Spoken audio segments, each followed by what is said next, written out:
Okay, so yesterday we have discussed about these rotator cuff muscles. Okay, these are set of four muscles which are supraspinatus, infraspinatus, teres minor, and the subscapularis. We have discussed the nerve supply of these muscles. We have discussed what muscles are involved in the abduction of your hand from 0 up to the more than 100-degree this angle, right? We have discussed about the supraspinatus muscle, which is the most common muscle that get injured in any kind of injury to the rotator cuff. Okay, and we have discussed about this empty can test. Then we've discussed about the brachial plexus and how it supplies all these muscles of your arm, hand, forearm, right? All these structures, and what gonna happen if any nerve which originating from this brachial plexus get damaged at different locations, right? And you should be able to know by looking at the symptoms of the patient that at what location the nerve must be damaging, what nerve would be damaging at what location. You should be able to identify by looking at the symptoms of the patient, right? So for that you need to remember that axillary nerve is at the most proximal is supplying the most proximal structures. Then comes the musculoskeletal only for the arm. Then the radial nerve supplying all the way from the shoulder to the hand, all the posterior structures, right? Then the median nerve again from arm to hand, supplying the anterior structures. Then you have the ulnar nerve, which is supplying most distal structures of your forearm and the hand, right? We have discussed about the palsies involving the brachial plexus, the Erb's palsy, right? The Klumpke's palsy, thoracic outlet syndrome, and the winging of the scapula. We have discussed the cause of it. Then we have discussed the features you get in these palsies, right? And what deficits would be present. We have discussed all these matters. We've discussed about the wrist region, right? What bones are present in the wrist and what bones when damaged or when dislocated, what syndromes can occur. For example, we have discussed about this hamate bone that can cause the Guyon's canal syndrome, and then the lunate bone dislocation, which can cause a carpal tunnel syndrome. We have discussed about this scaphoid bone, which is the most common bone would be fractured in any kind of injury to the wrist. And whenever it gets fractured, it will always lead to the avascular necrosis of the proximal segment, right? Because of the retrograde blood supply. We have discussed what that means, right? We've discussed about the humeral neck fracture, in which you have these two arteries, which are the anterior and the posterior circumflex artery. They will get damaged, and as a result, the supply to the head of the humerus will be lost. And what patient get it? He will get the avascular necrosis of the head. Okay, the flattening of the head will be seen on the X-ray, right? The pain will be there, a very severe shoulder pain will be there. The range of motion will be decreased. So these are all the symptoms of the humeral neck fracture. We have discussed about the hand muscles, and these are the thenar, hypothenar, interossei, and the lumbricals. Four group of muscles. For the thenar, you will be having this opponents, okay, the abductor and the flexor pollicis. Okay, you can remember them by the name OAF. Okay, that is opponents, abductor, and the flexor. Similar goes for the hypothenar, opponents, abductor, and the flexor, but it is a digit minimum. In case of thenar, it will be the pollicis. Okay, and then the dorsal interossei muscle and the palmar interossei muscle. DAB, that means the dorsal abducts, and the palmar, they adduct, right? Then you have the lumbricals.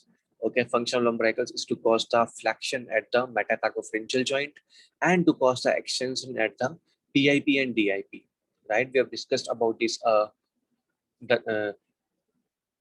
muscles in the forearm that can cause the extension or the flexion in my hand, and these are the digitorum muscles that supplying the digits, right? And for the phalanxes, you have for the flexion, you will be having this flexum digitorum superficialis for the proximal interphalangeal joint, flexor digitorum this profundus for the distal interphalangeal joint. For the extension at the fingers, you have the extensor digitorum, okay, that for the PIP and DIP, and the extensor digiti minimi for the little finger, right, for the fifth one. For the wrist extension and flexion, you will be having this carpi muscles, right? The extensor carpi radialis and the extensor carpi ulnaris. Similarly, extensor carpi flexor carpi radialis and the flexor carpi ulnaris. We have discussed about these muscles. Okay, we have discussed what gonna happen if you get that the damage of a nerve, which is what gonna happen if the damage is proximal, and what gonna happen if the damage is distal. We have discussed all these four scenarios. Then we have discussed about the your lower limbs, the muscle in the anterior compartment and the muscle in the posterior compartment. In the anterior hip, all the muscles they will cause the flexion. For the posterior hip, all the muscles will cause the extension at the hip. Okay, and these muscles either can cause a lateral rotation or they can cause the medial rotation, right? For the posterior hip muscles, they will be causing the extension at the hip as well as mostly the lateral rotation, but the gluteus medius and minimus can cause the medial rotation. Similarly, for the anterior hip, you will be having the muscles which can cause a flexion at the hip as well as the internal rotation, but some of the muscles can also cause the lateral rotation like iliopsoas muscle that causes the lateral rotation. Okay. We have discussed about this action of the muscles, right? At the psoas axis. And from today, we will start this lumbar plexus. Similar to the brachial plexus, which is supplying the structures or the muscles of your upper limb for the movement, you have the lumbar plexus, which is supplying the lower limb for the movement, right? And the nerves which are originating from this lumbar plexus includes the iliohypogastric nerve first, and it supplies the proximal structures, of course, just like my brachial plexus. It originate from the T12 to L1 roots, okay, and it supplies the suprapubic region for the sensory one, and the this transversus abdominis and the internal oblique muscle in the abdomen, okay. So the internal oblique muscles and the transverse abdominis muscles, it is supplied by the iliohypogastric nerve.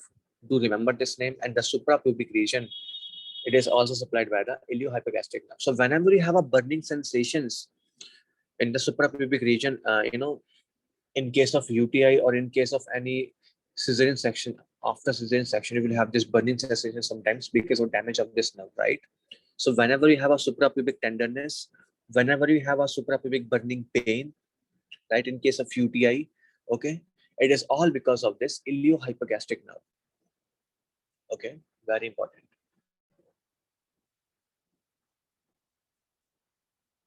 Then you also have the ilioinguinal nerve. Along with the iliohypogastric nerve, you also have this ilioinguinal nerve that also supply the transversus abdominis and the internal oblique. Okay, so both the ilioinguinal nerve as well as the iliohypogastric nerve, it supplies these muscles together, right? Then you have the genitofemoral nerve. As the name suggests, it's supplying the genitals as well as the femoral region. Okay, for the sensory supply, it supplies the scrotum or the labia majora. Okay, and of course the medial thigh, just above the this is a location for the obturator muscle. Okay, above the obturator muscle, you will be having the genitofemoral nerve region, right? And for the motor, it will be supplying the cremastric muscles or the cremaster muscles. And if you guys remember, you have the external spermatic fascia, then the cremaster muscles, and then the internal spermatic fascia, right? And these cremastric muscles, they can cause the contraction in my scrotum, right? So whenever you stimulate this this nerve in the medial thigh, okay, this can cause the cremastic reflex, because this nerve also supplies the cremaster muscles, right? So that's why this nerve is involved in the cremastic reflex. For that, you need to stimulate the nerve in the medial thigh, okay, by stimulating the middle of the thigh, right? And you need to know the location of the middle thigh. That means a lateral to the femoral triangle. See, you have the femoral triangle, right? And lateral to the femoral triangle, it is supplied by the genitofemoral nerve.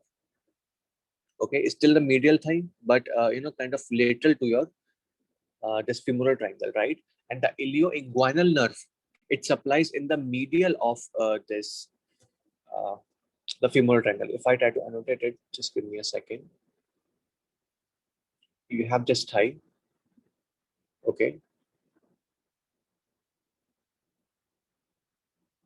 and you have this medial part of the thigh, right? This is the middle part of the thigh.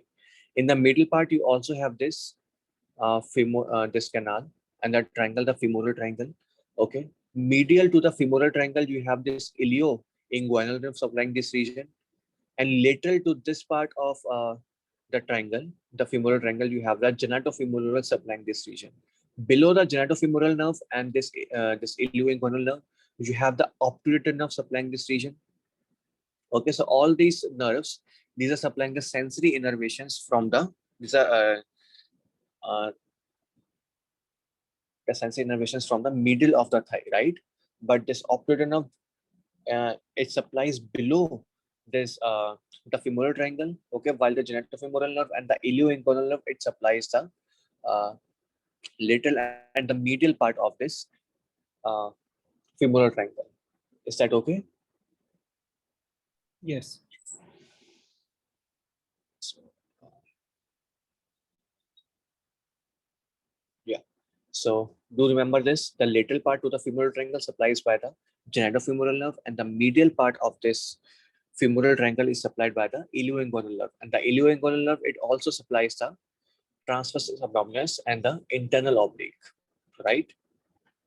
So whenever any kind of damage happens, okay, like in case of any laparoscopic laparoscopic surgery, okay, you can have a decreased sensations in the medial of the thigh, okay, as well as in the anterior thigh, right? And you will have the absence of the cremastic reflex. Very important to know, right?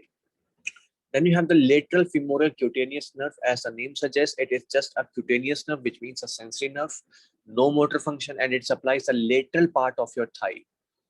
Okay, it supplies the lateral and the anterior part of the thigh.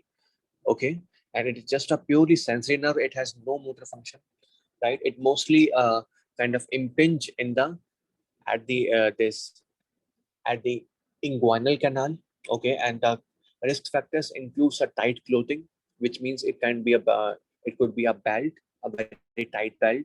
It could be due to obesity, it could be due to pregnancy, and it could be due to the pelvic procedures. Okay, and this nerve will be compressed at the inguinal ligament because of that. And whenever the nerve gets compressed at the inguinal ligament, you can have a burning pain in the lateral of the thigh, okay, as well as a decreased sensations in the anterior and lateral thigh. Okay, the neuropathic pain will be there, which means a burning pain will be there in the lateral location. Okay, so it could be a patient who is having a history of this obesity and he's traveling to some location with these belts and all these things on, and suddenly in the trip he started having this the lateral pain in the thigh, right? The lateral burning pain in the thigh, and that's how you know that the patient is having a impingement of this nerve. Okay, and only sensory functions will be affected, no motor loss. This is very important to note. It is a purely sensory nerve. Okay, then you have the obturator nerve, okay, which supplies a sensory innervation to the medial thigh, okay, and well as a motor innervation to the obturator muscles, of course the obturator externus, and all the adductor muscles, the adductor longus, adductor brevis, adductor magnus. Okay, so you can say that this nerve is mainly involved in the adduction of the thigh. Whenever you stimulate this nerve, you will have the adduction of the thigh, right? Because it's applying the adductor muscles as well as the obturator externus. Okay. And do note that it is the obturator externus, not the obturator internus. Okay. This is also very important to note.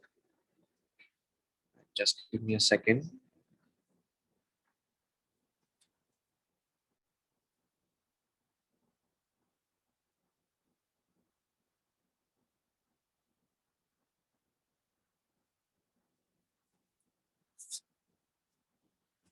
Yeah. So it is the obturator uh, externus, not the obturator internus. It is very important to note, right? And if you get a damage of this nerve, like in some kind of a pelvic surgery, any kind of pelvic surgery, right? So in that case, you can have a damage of this nerve, and when a damage occurs, it leads to a decrease in the sensations of the thigh at the medial side, as well as you will have a loss of adduction. Okay, because this nerve is mainly helping the adduction of your uh, thigh or your leg, right? This is very important to note. And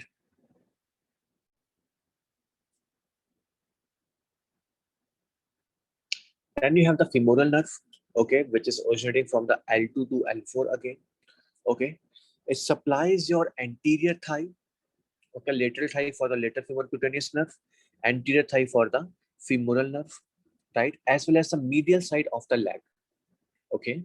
So you have the anterior thigh and the medial of the leg. The medial side of the leg is supplied by another branch of this femoral nerve, which is known as the saphenous nerve. You have the saphenous nerve in the body, which is a branch of this femoral nerve, and it supplies the medial side of the leg.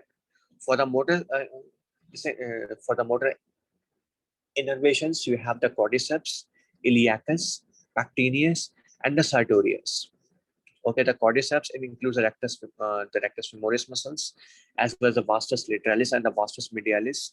All of these muscles are involved in the hip flexion and the knee extension. Okay, so if you want to say the symptom, sorry, if you want to summarize all this function of this nerve, you can say that this nerve is involved in the flexion of the hip as well as the extension at the knee. So whenever you get a damage of this nerve, you will always have a loss of flexion at the hip and the extension of the knee, because all of these muscles this nerve is supplying, they all are involved in these actions. Any kind of pelvic fracture can lead to the damage to this nerve. Okay, and sometimes any hematoma which is involving the psoas muscle, right?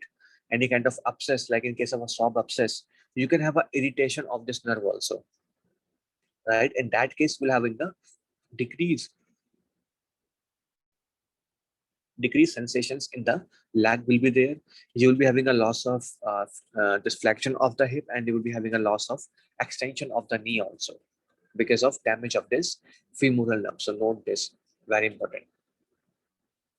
Then you have the sciatic nerve from L4 to S3. Okay. It supplies mainly the motor innervation to the semitendinous, semimembranous, biceps femoris, and the adductor magnus. And all of these muscles are present in the posterior compartment of your thigh. Okay. And these muscles are involved in the hip extension and the knee flexion. So whenever I get the stimulation of this sciatic nerve, I can have a hip extension and the knee flexion, right? And this nerve passes very closely to your hip joint, right? So whenever a posterior hip dislocation occur, right, in which the symptoms will be like the hip will be flexed and will be internally rotated, and your thigh, the affected thigh, will be very shortened and the adducted. So that's how the step one will describe your case of posterior hip dislocation. They will tell you that the hip is kind of internally rotated, okay, and shortened and adducted, okay, your thigh. So that's how you know that the patient is having a posterior hip dislocation. In that case, the sciatic nerve will be the first nerve to damage, right? Herniation of the disc can happen, the radiculopathy. In that case, also the sciatic nerve can get damaged. Quina syndrome, right? In that case, also you can have a sciatic nerve damage, okay? And then you get a loss of hip extension and the knee flexion. Finally, after entering the leg, this nerve will be divided into two parts. One is the tibial nerve and second is the fibular nerve. Okay, so tibial nerve and the fibular nerve are the branches of the sciatic nerve in the leg. Is that okay up to here? Yeah. Then if you look for the blood supply of the femoral head, then you have first the deep arteries of the thigh, right? And from these deep arteries, you have two nerves, you have two arteries. Okay, the lateral circumflex femoral artery and the medial circumflex femoral artery. Okay, this is a lateral circumflex, this is a medial circumflex. The medial circumflex femoral artery takes the major part, okay, it supplies a major part of the head of the femur, while the lateral artery supplies a minor part of the head of the femur. It divided into the ascending branch, transverse branch, and the descending branch then. Okay, so whenever you have any kind of a damage involving this medial circumflex femoral artery, you can have a avascular necrosis of this femoral head. Is that okay? Yeah. Okay. And if the step one asks you that what muscles are involved, when you ask the patient to sit up from the supine position, you have a patient who is slowing down supine, and you ask them to raise and sit up, right? So, the major muscles, the iliopsoas muscle is the most important one. Okay, the iliopsoas muscle will be the most important one. And second, the hip flexors are also important. So if the step one asks you what is the most important muscles, okay, in raising from a supine to a setup position, this will be the iliopsoas muscles and the hip flexors, mainly the iliopsoas muscles. Okay, and you have this one syndrome known as the piriformis syndrome. Okay, because you have the sciatic foramen. Okay, and the major part of the sciatic foramen is kind of occupied by the piriformis muscle. Okay, first of all, you have the sciatic foramen, and it is divided into the two parts, the lesser part and the greater part. It is by the sacrospinous ligament. Okay, and the greater part of the sciatic foramen is mostly occupied by the piriformis muscle. So in a scenario, if you're having some kind of a the inflammation of this muscle, of the piriformis muscle, or any kind of edema of this piriformis muscle, in that case, because the sciatic nerve passes very in close association with this nerve, with this muscle. Okay, so in that case, the nerve can get discompressed, right? And as a result, the patient can have a loss of functions of the sciatic nerve. So this is known as a piriformis syndrome. So Stephen will ask you, you will encounter a patient who is having an inflammation to the piriformis this muscle, or the edema of this muscle, or the hypertrophy of this muscle, and they will ask you what is the most common presenting complaint of the patient. That means what they were asking about the deficits of the sciatic nerve, right? They want you to know that the sciatic nerve lies in very close association with this piriformis muscle. Whenever an inflammation, edema occur or hypertrophy occur, that can lead to the compression of the sciatic nerve. Sciatic nerve can be damaged into the herniated disc, which means the radiculopathy. Could be due to the posterior hip dislocation, could be due to the discordant corner syndrome, or could be due to the piriformis syndrome. Is that okay? Yes. Any doubt on this page? The one which you said, which artery was causing avascular necrosis of the femur? Medial The circumflex. Okay, and not the lateral. No, not the lateral. Lateral can cause it, but the most of the structures are supplying by this artery, the Yeah, yeah. male circumflex artery. So this is the most common one involved. Okay, okay, got it. Thank you. Any more doubt? Okay. So that was about my thigh. Okay, all the nerves which are originating from my lumbar plexus. Okay, how they're supplying my thigh, right? And now comes the leg. Okay, first we have the femoral nerve and the tibial nerve, and these are the branches of your femoral. These are the branches of your sciatic nerve in the leg. Okay, you call it a common fibular nerve, also known as the common peroneal nerve. Okay, and this nerve when enters into the leg, it will be divided into the again two nerves. Okay, the superficial and the deep part, the superficial fibular or the superficial peroneal nerve, and the deep fibular or the deep peroneal nerve. Okay, the superficial nerve supplies the dorsum of your foot, very important, except the web space between the helix and the second digit. You have the helix, you have the second digit, the web space in between these two parts, it is supplied by the deep fibular nerve. Okay, while the superficial fibular nerve, it supplies all the way, the dorsum of your foot, as you can see here. Okay, the motor supply is supplied by the motor supply is to the peroneus longus and the peroneus brevis, and these muscles are involved in the eversion of the foot. Okay, so you can forget the name of these muscles, but you just remember the function of this nerve. Okay, the motor function is to cause the eversion of the foot. Very important. Okay, so the sensory innervation in the lateral side of the leg, the dorsum of the foot. Okay, and the eversion of the foot is done by the superficial peroneal nerve. Then you have the deep peroneal or the deep fibular nerve supplying the sensory innervation to the web space between the helix and the second digit. Okay, as well as the motor innervation that is causing the dorsiflexion of the foot. This is the dorsal part of the foot. You will when it get flexed this way, you will call it a dorsiflexion. Okay, it is done by the this nerve, the defibular nerve. Okay, then the extension of the digit. and the inversion of the foot. Okay, inversion of the foot, extension of the digit, and the dorsiflexion of the foot. It is done by the deep fibular nerve. Okay, you have these two syndromes known as the lateral compartment syndrome and the anterior compartment syndrome. In case of the lateral compartment syndrome, this nerve, the superficial peroneal nerve, will get damaged, and as a result, you will get a loss of sensations from the lateral side of the leg, okay, from the dorsum of the foot, and as well as you also have a loss of eversion of the foot. Okay, this will be the symptoms whenever you have a lateral compartment syndrome. We will discuss that later, what the syndrome is actually, okay, in the pathology section.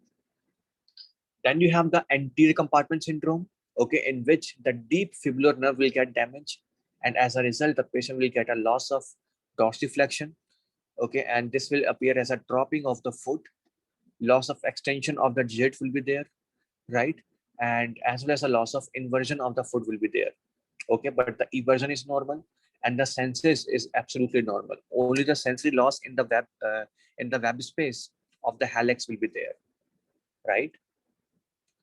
So yeah, that will be the foot drop. Whenever you have a damage to this deep peroneal nerve, you will have a foot drop. In case if you're having a damage to this common fibular nerve, okay, which generally happens at your knee part, right, in the lateral part, which is your the fib, uh, the fibular bone, okay, the fibula, okay. At the fibula, this nerve, the common fibular nerve, can get damaged, and in that case, you will have a loss of sensory innervation in the lateral leg, dorsum of the foot. You will have a foot drop. You will have a loss of extension of the digits. You will have a loss of this eversion as well as the inversion, right? So yeah, that would be all about the common fibular nerve. So damage can happen because of the compression of the leg in the lateral aspect, as you can see in this diagram. This is your femur, this is a fibula, this is a tibia. Okay, this is your sciatic nerve, okay, which is running uh, posterior to my femur, right? It will enter into the junction of the thigh and the leg. From there, it will come anteriorly, okay, in a very close association with the fibula, right? So whenever you have any kind of fracture involving the head of fibula, right, in that case, you can have a damage to the common fibular nerve, okay, and then you can have this all these symptoms. Is that okay? Yes. So that was all about the common fibular nerve, right? Then you have the tibial nerve, which is again a branch of my sciatic nerve, okay, in run posteriorly. It supplies the sensory innervation to the sole of my foot, okay. For the motor, you can remember the plantar flexion, okay, the flexion of my digits. The extension of the digits is done by the defibular nerve. The flexion of the digits is done by the tibial nerve.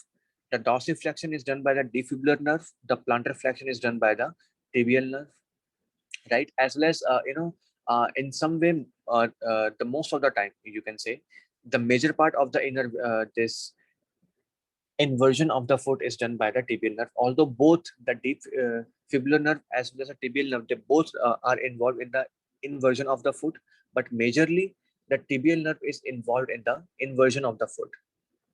Okay, so these are all the functions of the tibial nerve. The sensory one includes the supplying the sole of the foot, and the motor one includes the inversion of the foot, the plantar flexion as well as the flexion of the digits, right? How you can damage the tibial nerve? Because it runs posterior compartment. Okay, so whenever you have any kind of knee trauma in which your the tibia can get a posterior dislocation. Whenever you have a posterior dislocation of the tibia, okay, this nerve can get damaged. Okay, if you have a Baker cyst, which is seen in case of rheumatoid arthritis, right, you can have the tibial nerve damage. In case of tarsal tunnel syndrome, which is a very most distal lesion, here it will happen the tarsal tunnel syndrome, okay, through which this nerve will enters your foot from the leg, right? There it can get damaged. You will have the deficits for the tibial nerve, okay, and only the sensory loss will happen, okay, because all of the muscles to the all the branches to the muscles are already given. So whenever you have a tarsal tunnel syndrome, it is only the sensory loss happen. right? And you guys remember about the antecubital fossa in the hand, in the upper limb? Yeah. Similarly, you have this popliteal fossa in the leg also, right? Just behind my knee, you have this popliteal fossa, right? And mostly in case of popliteal fossa damage, you will have a damage to a tibial nerve. Okay, and this nerve just lie exactly posterior, immediately posterior to my tibia, right?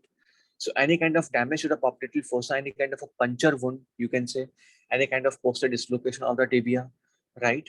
And any kind of a trauma to the knee or a Baker's cyst, which is present in the popliteal fossa again, you can have a damage to a tibial nerve. Okay, and whenever a damage occurs, the patient cannot get a plantar flexion, and that means he cannot stand on its toes. Very important. The patient cannot stand on the tiptoes. While in case of a deep fibular nerve damage, the patient cannot do the heel walking. Okay, because the causes are dorsiflexion, so patient can able to walk on the heel. But if the nerve can get damaged, the dorsiflexion is lost and the patient cannot walk on the heel. In case of tibial nerve, the patient cannot walk on the tiptoes. Right? You will be having a loss of sensations from the sole of the foot. Okay, and the patient can also have the version of the foot, okay, because of loss of innervation for the inversion. Okay, the superficial fibular nerve will get will overcome this nerve, and as a result the patient will get the eversion of the foot at the rest. Very important. Because of loss of inversion, because of loss of this nerve, you will have the eversion of the foot at the rest, as well as a loss of inversion, and the plantar flexion will be there. Achilles tendon reflex will also be absent in that case, right? And yeah, that would be all about it. Any doubt on the tibial nerve? No, thank you. Okay, then you have the superior gluteal nerve. Okay, and the superior gluteal nerve is supplying your gluteus medius and gluteus minimus mainly, as well as the tensor facial artery. Okay, so gluteus medius and this minimus mainly supplying by the superior gluteal nerve. Okay, the function of these muscles you guys already know. They help in the hip balancing, right? The balancing of the pelvis is done by these muscles.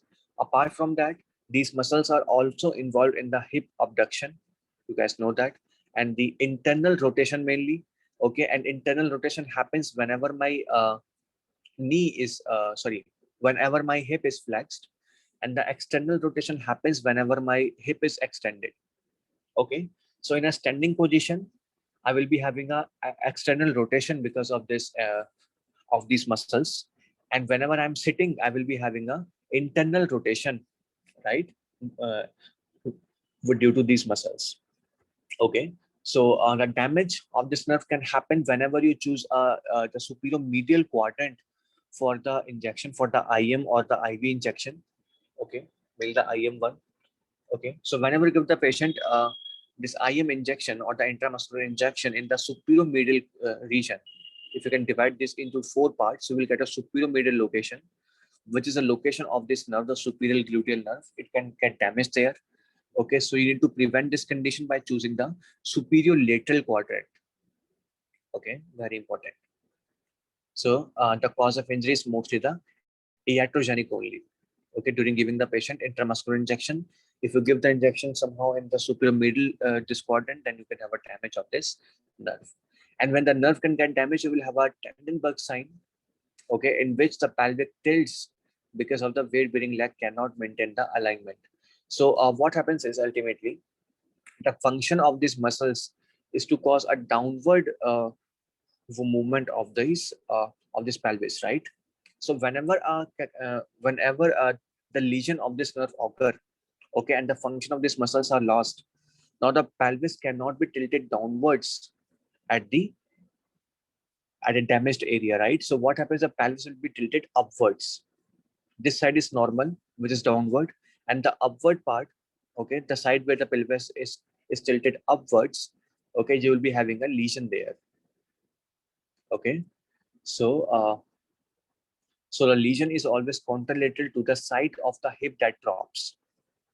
Okay, and ipsilateral to the extremity on which the patient stands. So that's about the superior gluteal nerve damage. So please remember other functions of these muscles also. Apart from maintaining or stabilizing your hip, they also involve in the hip abduction. They also involve in the external rotation whenever I'm standing, and the internal rotation whenever I am sitting or I'm flexed. Right? If the damage occurs, you will have the Trendelenburg sign, in which you have the the upward tilting of this pelvis at the affected side, and the lower tilting or the depression of this pelvis in the contralateral side. Is that okay? Yeah. Then you have the inferior gluteal nerve, which supplies your gluteus maximus. Okay, and the gluteus maximus is involved in the hip extension as well as the abduction, right, and the external rotation or the lateral rotation, right?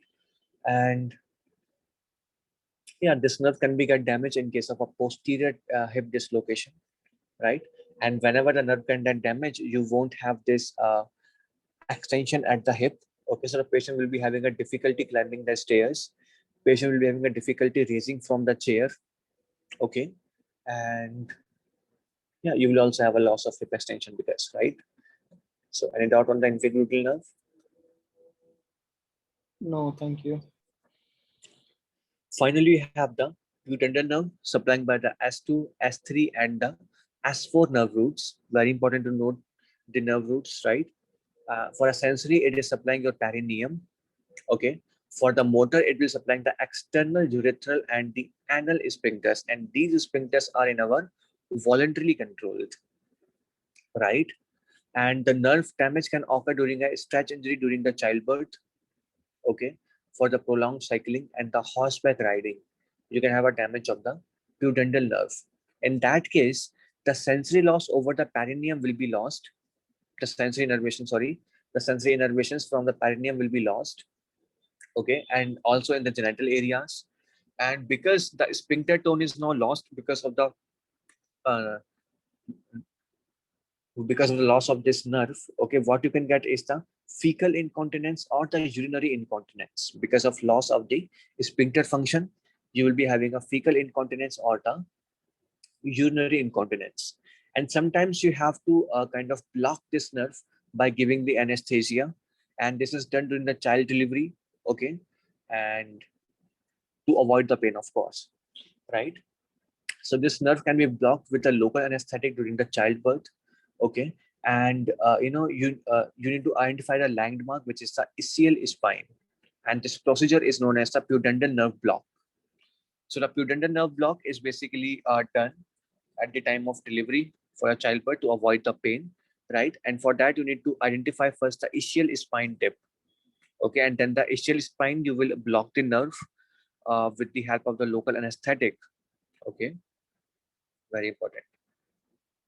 So yeah, that would be all about this nerve.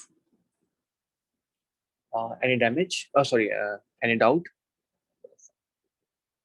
No, thank you. Sir, did you go Yeah. over the inner wing reflex? Oh, the anal wing reflex. See, because this nerve is supplying all the sensory innervations to the perineum as well as the muscles or the smooth muscles of the external urethral and the anal sphincter. So whenever I want to do the anal wing reflexes, okay, it is all because of the pudendal nerve, right?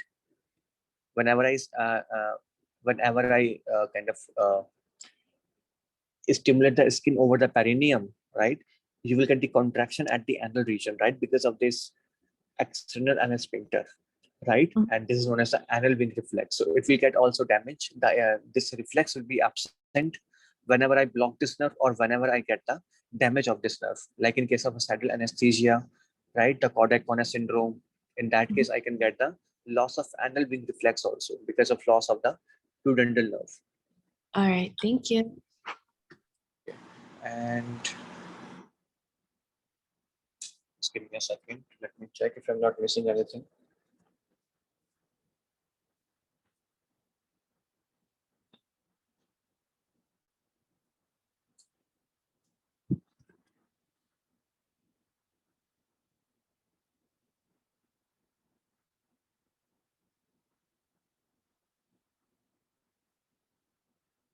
Yeah, and the easy way to remember that uh, what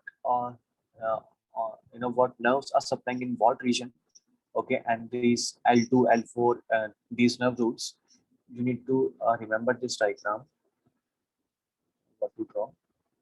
If this is your thigh, let's say, right? This is your knee. This is your leg.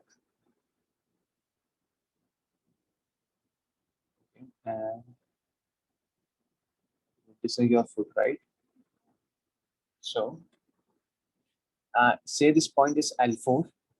Okay, this area is L4.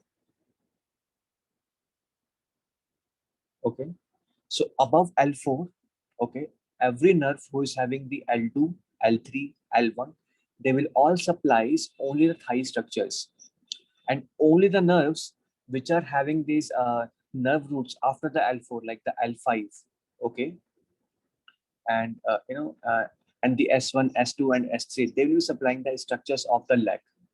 Okay, so above L4, it will be your thigh, and below L4, it will be your leg. Okay, so for every nerve, you can see here, every nerve which is having a nerve root above the L4, they will be supplying only the thighs. Okay, and the nerves which are having these nerve roots after the L4 will be supplying your leg. Okay, is that okay for now? Is that okay up to here? Yeah, but the femoral nerve is having L2 to L4 and it is still supplying a part of the leg. We will discuss that, don't worry. We will come to that again. Don't worry about that. Okay. Yeah. So just for now, L4 is at this knee location, right? Above the L4, you'll be having a thigh. Below the L4, you'll be having the leg. Okay. And I can write it down like as 4, 3, 3, 2, and 4, 5. These are the nerve roots. Okay.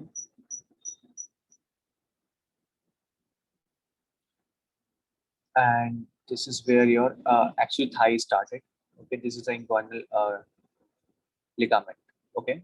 So as you can see at the hip, okay, whenever I want to do the flexion or the extension of the hip, I want to stimulate the nerve roots which are L3 and the L2. Okay, so 2, 3, L2 and L3 will be supplying at the hip, okay, for the flexion. Okay, then you have the L4 and the L3 supplying your knee, okay, for the knee extension, right?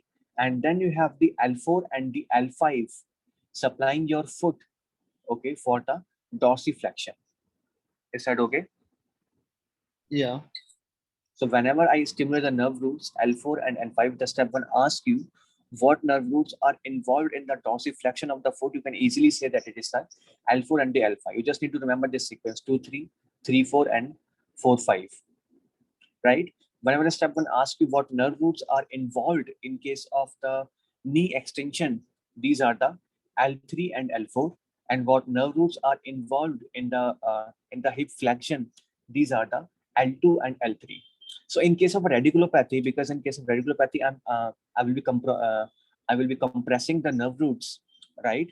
In that case, if I compress the nerve roots L4 to L5 because of any disc herniation or something like that, if I compress my nerve roots from L4 to L5, then in that case, I will be having a loss of dorsiflexion. Is that okay? Yeah. So that's why you need to remember this part, the diagram, okay? That the L4, L5, they will be supplying the this part, this foot part, okay, for the dorsiflexion. Okay, this L4 and L3 supplying the knee for the knee extension, and the L2 and L3 supplying the hip for the hip flexion. It will help us when we study radiculopathy. Okay, the symptoms of the radiculopathy, it will make it very much easy to remember, right? And for the sensory, you need to remember the dermatomes. Okay, we will discuss dermatomes later. For the sensory innervations, you need to remember the dermatomes, what dermatomes are supplying what regions. Okay, and it's all about the dermatomes which are supplying there, right? So we will discuss that later for the sensory innervations. Just for the motor, you just remember this part, that the L2, L3, whenever I stimulate the nerve roots from the L2, L3, I will have the this flexion of the hip. For the L3, L4, I will be having the extension of the knee. And for the L4 and L5, I will be having a dorsiflexion of my foot. Is that okay up to here? Yeah. Similarly, if I draw the back of my leg, lower limb, this is not present here.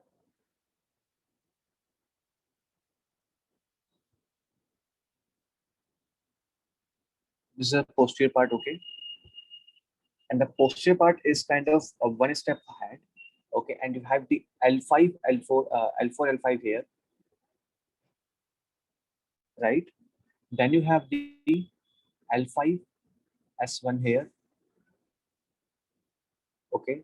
And then you have the S1 and S2 here, right? So if I ask that what nerve roots are involved in the plantar flexion of my foot, which means the Achilles tendon reflex, what nerve roots are involved in the Achilles tendon reflex?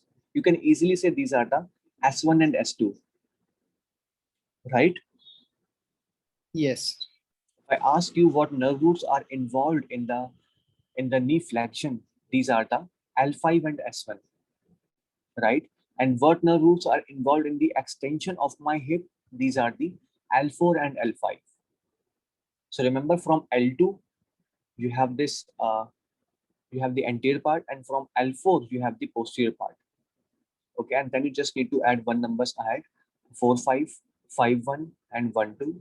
For the anteriorly it will be 2 3 3 4 and 4 5, right? That would make it very easy to remember every reflex. Okay, the knee jerk reflex or the ankle reflex, the Achilles tendon reflex is right. That will make it very easy. Any doubt up to here? No, thank you. Okay, and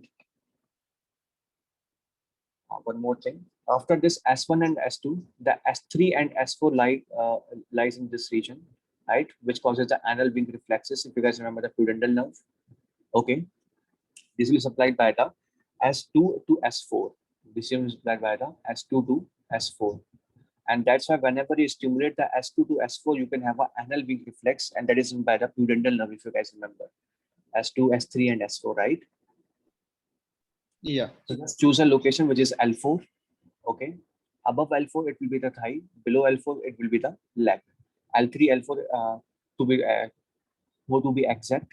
Okay. L3, L4 supplying this region of the knee. After that, you will be having a L4 and L5. You will be having a before or the above. You will be having a L2 and L3. For the posterior part, at the knee side, you will be having a L5, S1. Below the knee, you will be having a S1 and S2.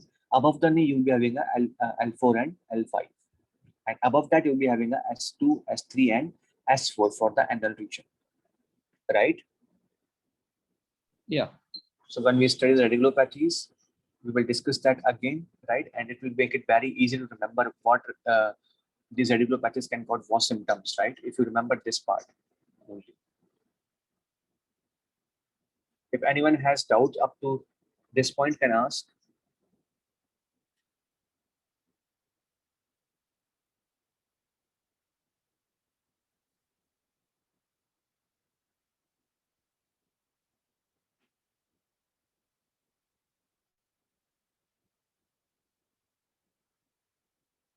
No?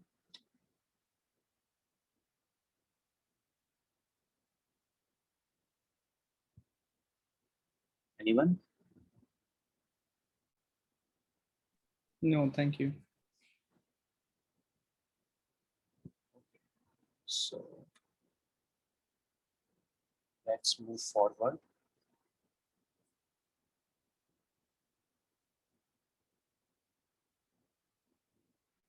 Then you need to remember about the knee. Okay, the knee joint. Okay, and what areas, what nerve roots supply the knee joint? What nerve roots supplying the knee joint? L4. L4 and L3 also, right? Yeah. And for the posteriorly, you will choose the L5. Anteriorly L4, posteriorly L5, right? L5 and S1. to be exact, and anteriorly L3 and L4 to be exact, right? So you have certain ligaments and certain tendons here, right? For that, you need to remember every one of them. Okay, so for the femur, as you can see here, you have this lateral condyle. This is a lateral part. As you can see, the fibula is here, and fibula is always lateral. Okay, so you have the lateral, the condyle of the femur, and you have the medial condyle of the femur. Okay, and below you will be having a tibia, which is medially, and the fibula, which is lateral. Okay, on this tibia, okay, you'll be having a lateral meniscus, and you'll be having a medial meniscus. Okay, the lateral meniscus is here, and this is the medial meniscus. Okay, you have two ligaments, important ones, which are the anterior cruciate ligament and the posterior cruciate ligament. The anterior cruciate ligament, it attaches at the anterior part of my the tibia. Okay, and the posterior cruciate ligament, it attaches on the posterior part of my tibia. Okay, and they always runs in the cross direction. As you can see, this is the part, this is the anterior cruciate ligament. It runs from posterior of my femur to the anterior of my tibia, from lateral to medial. Okay, so just remember, the anterior cruciate ligament, it runs from lateral to medial. Okay, if you're thinking, you need to set a reference value. Okay, and you will choose a reference as the tibia. In the tibia, the anterior cruciate ligament is attaching anteriorly and medially. Okay, and that means opposite in the femur. In the femur, it would be posterior and lateral. Similarly, the posterior cruciate ligament, it will be attaching on my tibia posteriorly and laterally. That means opposite in the femur, which is anteriorly and medially. Is that okay? Could you please repeat these positions? See, just set a reference in your mind, okay, and let's set the reference as the tibia. In the tibia, just know the location of this anterior cruciate ligament, which is anterior and medial, right? Okay. And just then do the opposite in the femur, which is posterior and lateral. Okay. Okay. Yeah. Okay, and similarly, in case of your posterior cruciate ligament, okay, set the value which is the lateral and posterior in my tibia. That means in my femur, it would be medial and Anterior. anterior. Not exactly properly anterior, but somehow anterior than the tibia. Okay. Yeah. Yeah. Okay. So that's about it. So from the lateral condyle of the femur to the anterior tibia, it would be the anterior cruciate ligament. From the medial condyle of the femur to the posterior tibia, it would be the posterior cruciate ligament. Just set a reference in your mind, the tibia, and then do the opposite in your femur. Okay. And yeah, please note one point, that the cartilage and the ligaments, okay, these are the avascular structures. They do not have any blood supply, right? And you guys know, in order to heal, I need the blood, I need the angiogenesis, right? So whenever any kind of injury happens to my cartilage or to my ligaments, okay, these cartilage and ligament will take so much time to heal because of the lack of blood supply. Step one will ask you this. I think it was NBME 24. I don't know what NBME asked this. Okay, but they have this question. They asked me about this. Uh, it was a patient who is having a damage to the ligament or the cartilage, and they asked, what would be the most important thing that will limit the healing of this cartilage or the ligament. So this will be the blood supply, because these structures lack the blood supply, they will have a very slow wound healing. Is that okay? Yes. Now let's discuss these signs. Whenever you have an anterior cruciate ligament injury or the posterior cruciate ligament injury, what's gonna happen, right? Now, first discuss the anterior draw sign, in which your tibia is kind of moving anteriorly to the femur. With respect to femur, the tibia will be moving anteriorly. And see the function of the anterior cruciate ligament. If I draw the diagram,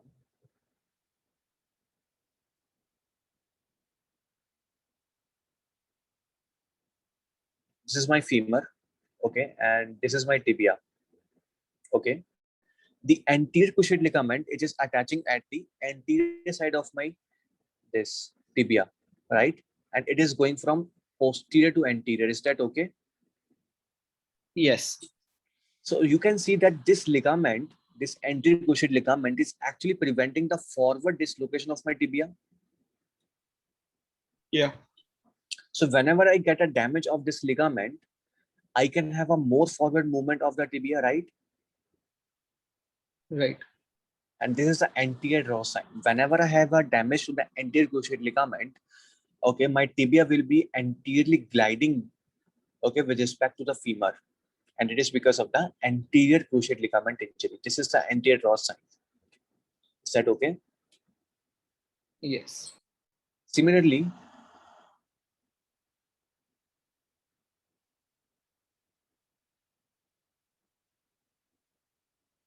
and this is your tibia, this is your femur again, okay, and you will be having this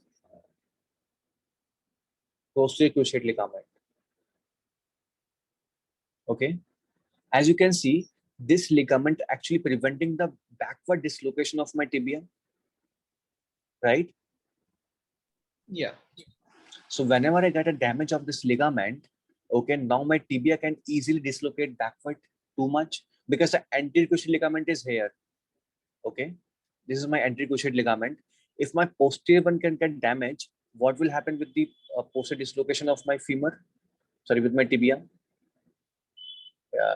Just give me a second. If my tibia get a posterior dislocation like that, this will be the position of my anterior cruciate ligament, right? Yes. And this is a damaged posterior cruciate ligament, right? So as you can see that this ligament, the PCL, is actually preventing the backward dislocation of my tibia, not the anterior this ligament. Similarly, my anterior cruciate ligament or the ACL is actually preventing the forward dislocation of my tibia. Whenever I get the damage of the ACL, I will get the more anterior dislocation, and this is the anterior draw sign. Similarly, when I get a damage of my posterior tibia, sorry, whenever I get a damage of my PCL, I will be having a posterior dislocation of my tibia, and this is the posterior draw sign. Is that okay?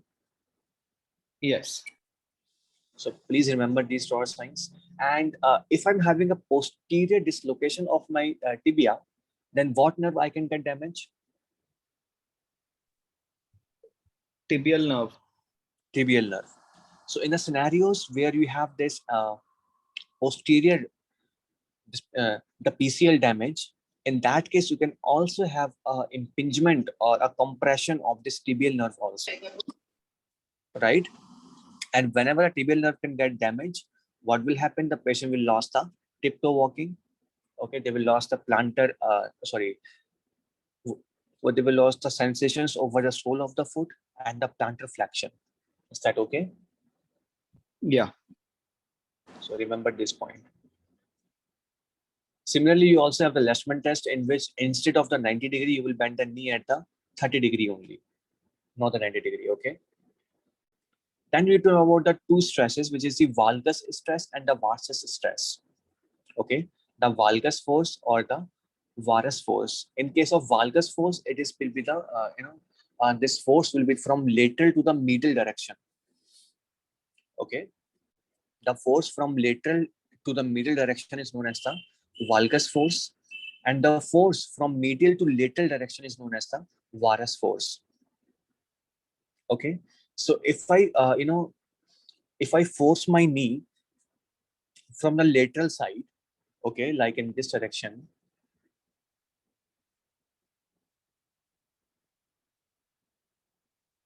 in this section, if I force my knee, it will be known as the valgus force. If in this direction I force my knee from medial to lateral, it will be known as the varus force. As you can see, whenever I make a blow at my knee from the lateral direction to the medial direction, the medial cruciate ligament can get tear, right? Yes. And whenever I make a blow on my knee from the medial to the lateral side, that means a varus force, I can have a little cruciate ligament tear, Yes. and they will appear as the medial space widening or the lateral space widening of the tibia. Okay, so whenever you encounter a patient who is having this medial space widening, on applying a force from the from lateral to medial, that means the patient is having a MCL injury. If I get a widening of the tibia from the lateral side, whenever I apply a force on the medial side of my knee to the lateral side, okay, that means it is a lateral cruciate ligament injury. Sorry, the lateral collateral ligament injury. Is that okay? Yes. Remember these points also. Then you have this McCurney's test, okay, in which you check the damage of the lateral meniscus or the medial meniscus. Okay.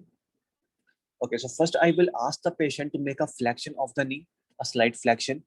Okay. And then I will internally rotate it. Okay. I will internally rotate my leg. Okay. And apply a force, which is the varus force. Okay. So on the internal rotation and applying the varus force, if I get the pain, that means it is a lateral meniscus tear. Okay. And similarly, when I do the lateral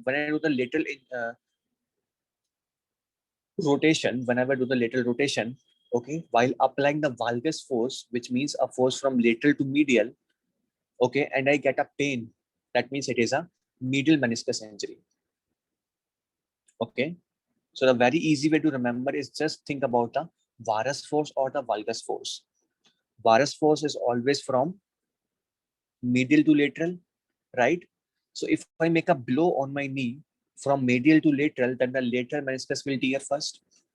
Similarly, if I make a blow from lateral to medial direction, okay, which means a valgus force, I can have the medial meniscus tear.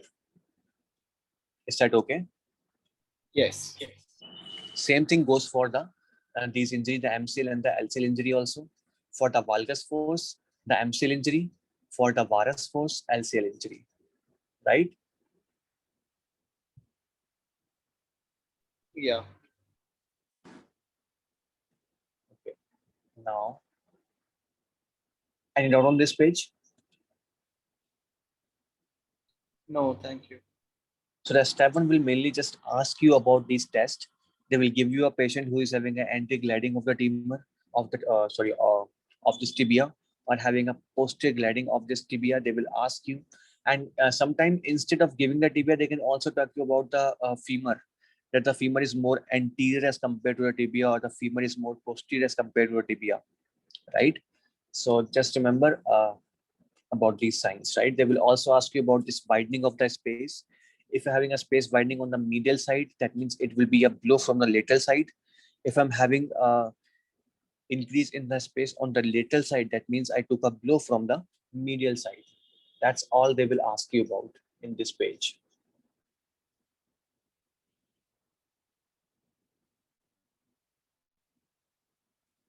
Then you have the ankle sprains, and the only thing that you need to remember for that is, the most commonly ankle sprain is in the anterior talofibular ligament. Okay, which is a ligament between the fibula and the talus. You have the talus bone here, and you have the fibula here. Okay, and whenever you cause a over inversion of your foot, as you can see, whenever I make the inversion, because this is lateral and the tibia is medial, whenever I do the inversion, I'm stretching this lateral part, right? So as a result, that this lateral part will be more prone to damage in this condition. And the most common site of the damage is the talofibular ligament. Okay, and the other ligaments are the calcaneofibular, okay, the posterior talofibular, okay. So yeah, the most important one is the talofibular, which is the anterior one, okay, and it happens because of the hyper inversion of my foot. Is that okay? Yeah. So remember just this fact: the most common ankle sprain occur during the foot inversion, and it is because of what damage to the anterior talofibular ligament. Okay, very important. Any doubts so far? No, thank you. I think we should take a short break, and then we'll study this radiculopathy. Okay, after a short break of 5 to 10 minutes, we will study radiculopathy. Okay.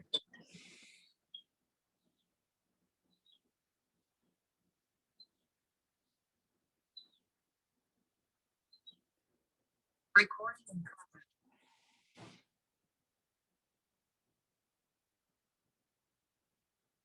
Okay, so the radiculopathy is basically nothing but just a compression of the nerve roots. Okay, when they exist the spine, okay, somehow when the nerve roots can get compressed, and whenever they get compressed, the associated structures supplied by these nerves, okay, they will get damaged, right? And they will cause the symptoms, and this is known as the radiculopathy. Okay, it causes paresthesias and weakness, which is related to a specific lumbosacral spinal nerves. Okay. Then you can have a radiculopathy or the compression of these nerves. Okay, it could be due to a vertebral disc herniation, which generally causes a acute type of this radiculopathy, or it could be due to the spinal spondylosis. Spinal spondylosis, okay, in which an anatomical change happened to your vertebra, any kind of a remodeling. As a result, the space through which these nerves need to exist, this space will get narrowed, and because of this narrowing of the space, you will get the compression of the nerve, and that will cause the symptoms of the radiculopathy, right?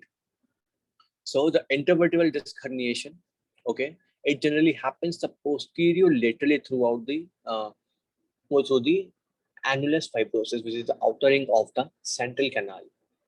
Okay, and it happens due to a thinning in the posterior longitudinal ligament, which is present in your spine.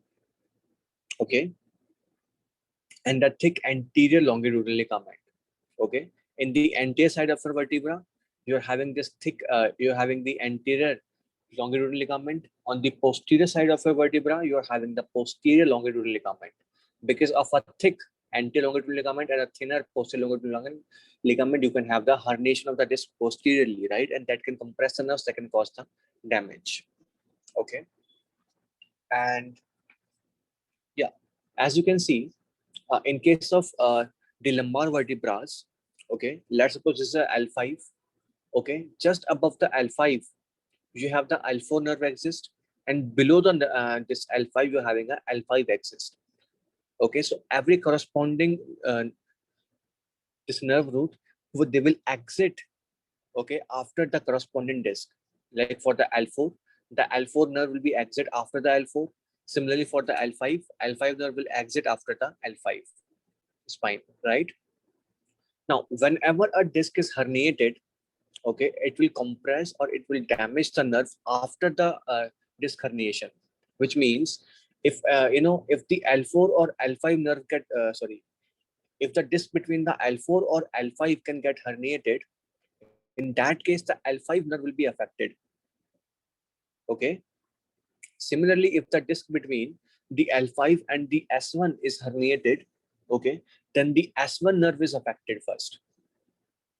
Is that okay up to here? Yes. Yeah. And whenever a space between the L4 and the L5, the anatomical space between the L4 and L5 due to any spondylosis, okay, if that space can get narrowed, okay, then this nerve which is exiting the space, which means a space between the L4 and L5, the L4 nerve will be exiting. In that case, this L4 nerve will get damaged. Okay. Similarly, if the space between the L5 and the S1 can get narrowed because of any spondylosis, in that case, the L5 will be affected first. So for a disc herniation, it is always the below, okay, which means between the L4 and L5, the L5 will get damaged. In case of a space narrowing because of the spondylosis, okay, the upper one will be affected, which means the L4 in case of L4 and L5. Is that okay? Yes. Okay, now see, if you're having an impingement of the nerve or the nerve root from the L4, then what symptoms you can affect? For example, if you're having a herniation on the L3 and L4, then the L4 nerve will be compressed. And because of this L4, where you can get the symptoms, you will get the symptoms first in the knee. Okay, the extension of the knee will be affected, as well as the dorsiflexion of the foot will be affected. So what you will have is a loss of plantar reflex and the weakness in the knee extension. Similarly, if a disc is herniated between the L4 and L5, then the L5 nerve will be compressed. And as a result, where you will get the symptoms? You will get the symptoms in the foot part, Okay, the L4 and the L5 supplied here, right? So what you will have is a weakness in the dorsiflexion, because you know that the L4 has a major activity on the knee, right? Below the knee, it will be the, below the L4, it will be the leg part, the L5 supplies here. Above the L4, it will be the L2 and L3 supplying the hip part, right? So whenever I say the L4 is damaged, which means the major effects will be on the knee. Okay, when the L5 is damaged, the major effects will be on the foot part, right? So it will be a difficulty in the dorsiflexion. So heel walking will be affected. Similarly, if the disc between the L5 and the S1 is herniated, in that case, the S1 will damage first. Okay, and the S1, you guys know, in the posterior region supplying the Achilles tendon site. And as a result, you will have a loss of Achilles reflex. You will be having a difficulty in the toe walking, right? Because this posterior part, this part is supplied by the S1 and S2. Is that okay? Yes. Okay, any doubts so far about these things? No, thank you. And this is basically the cause of your the radiculopathy. Okay, it could be an acute type, it could be a chronic type. The chronic type generally involves the spinal spondylosis, okay, in which you're having a pathological remodeling of the vertebrae, and as a result, the space between the space for the exit of the nerve will get narrowed, and as a result, the nerve will be compressed. It will be due to the degenerative changes of the vertebral bodies or the discs or the joints. It is always subacute in the onset. Okay, generally takes 2 to 8 weeks, which means around 2 months to develop. Then you have the acute radiculopathy, in which the symptoms are acute in onset, and these are mainly due to the vertebral disc herniation. Okay, sometimes it can happen due to the weightlifting. Okay, it would be a patient who was lifting the weight and suddenly he feels a pain in the back, and and shortly after the pain, the patient is starting having these paresthesias or the burning pain and the weakness in the lower limbs, right? So whenever the acute symptoms are there, that means it is due to the disc herniation. And whenever the chronic symptoms are there or subacute symptoms are there, I must say, these are due to the spinal spondylosis. Okay, what you will get is a sensory defect, which means a dermatomal region to which this nerve root is supplying. You will get a burning pain there, you will get the loss of senses there. You will get the motor deficits in that area. We have discussed these scenarios, right? And please note that these signs and symptoms are not located to the nerves, but the nerve roots. Okay, we are not talking about a tibial nerve or the fibular nerve damage. We are talking about a nerve root damage. So all these symptoms, they generally involve the dermatomes. Okay, sometimes 2 or 3 dermatomes can also be involved, right? The radiculopathy can be the cervical radiculopathy, okay, in which you are having a damage in the cervical roots, okay, cervical nerve roots, which causes mostly the shoulder pain and the neck pain. You can have a lumbar radiculopathy. You can have a thoracic radiculopathy also, okay, and you have something known as the sciatica, okay, in which the radiculopathy involving the nerve roots which are for the sciatic nerve, right? And as a result, the patient will have the pain which is radiating all the way down to the leg in the location of the sciatic nerve, okay, in the distribution of sciatic nerve, right? The patient will get the pain in the distribution of the sciatic nerve, and that is known as the sciatica. It will be a radiating pain, shooting type of pain will be there, right? And the pain will go all the way down to the leg uh, in the regions which are supplied by the sciatic nerve. This is known as a sciatica. Is that okay? Yeah. And the radiculopathy can also occur due to the epidural tumor. Please note the tumor location. It is the epidural tumor which can cause the radiculopathy. Okay. Any doubts so far? Could you please explain that epidural tumor, how it can cause radiculopathy? It's just the outermost part, this epidural is the outermost part of your Meninges. outermost layer, right, of the meninges. And okay, so I don't know, just happened here. I really don't know why the epidural tumor is causing it. It may because it's the outermost part, and that's why, because the other layers are kind of very much inner to that, right? So because it is outermost, that's why maybe it is happening. Okay, no problem. Thank And you. because it is outermost, and it will be in a very close association with this nerve, right? Maybe that's why. Yeah, right. Thank you. Okay, then you have the spondylolisthesis. Okay, spondylo means vertebra or the spines, and listhesis means the movement. So in this disorder, you will be having a movement of your vertebrae, okay, with respect to other vertebrae. Generally, you have the vertebrae which are very much kind of joined to each other, and they cannot move like that, right? Well, they can rotate, but they cannot move anteriorly or posteriorly, right? Yeah. Now, in case of a spondylolisthesis, okay, you will be having the anterior or the posterior movement of the vertebrae with respect to each other, and it is because of the weakness in this disc, okay, and a fracture that involves the pars intercruris. Okay, you have a location in the spine which is known as the pars interarticularis. If the fracture of this pars interarticularis happens, as you can see this part, this is the pars interarticularis. If the fracture happens, then this vertebra, and let's suppose this fracture happens in the L5 maybe. Okay, so now this L4 can easily move forward with respect to the L5, right? And this is known as a spondylolisthesis. So if they ask you about a patient who is having a lower back pain, okay, and on the X-ray or on the MRI of the patient, there will be a forward movement of the upper vertebra with respect to a lower vertebra, right? And just give me a second. So that's how you know the patient is having a spondylolisthesis. Is that okay? Yeah. Okay, so spondylolisthesis is the anti-displacement of the vertebral body. Okay, the most common cause is basically the fracture of the pars interarticularis. Okay, and yeah, the patient will get the chronic back pain. In the X-ray, you can see the anterior displacement, okay, as well as a tenderness over the region.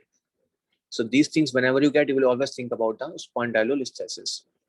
Generally, the patient will be asymptomatic without, apart from the pain, the patient will have no history, but sometimes because of the nerve compression also, the patient can get the radiculopathy also. Sometimes just the pain, sometimes the radiculopathy along with the pain. Okay, this is about the spondylolisthesis. Any doubt?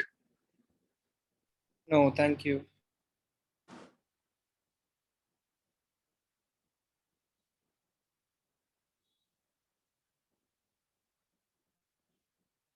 And now you need to know about the neurovascular pairing. Okay, in which there are certain nerves which are always accompanied by the arteries. That means the arteries and the nerves are very close association.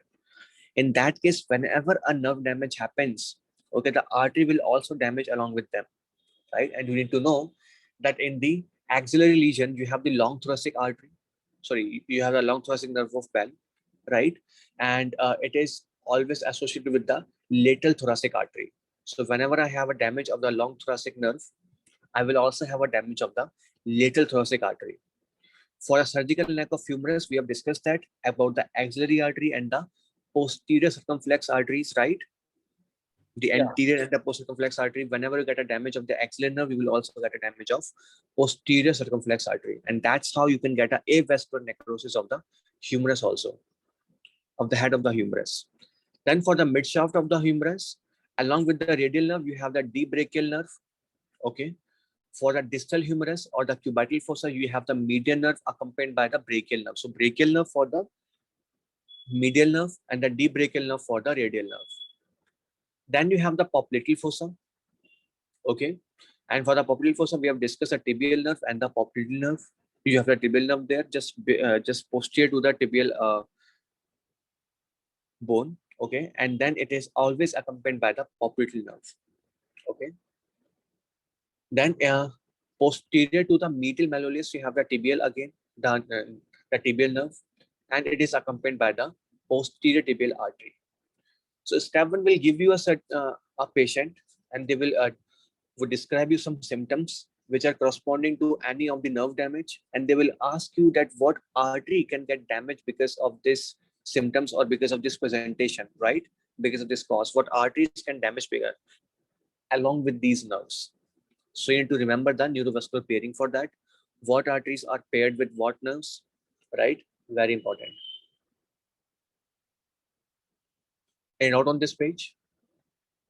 No, thank you.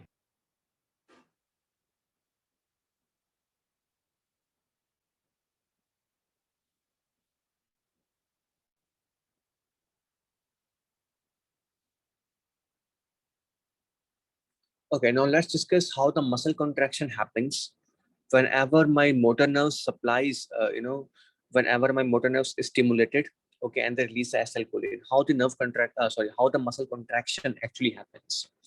So first you need to know about the T-tubules. Like you have these gap junctions. Remember the connexons in different cells. Yeah. Okay, what does this connexons do? Allows passage of ions and molecules. And what would happen because of that? For a complete mechanical contraction of the heart that's required. Coordinated mechanism, you can say, right? Yeah. For a coordinated movement or a coordinated contraction to happen, I need the connection between the cells, right? So that the ions can easily pass and they cause a regular or a normal, a coordinated contraction.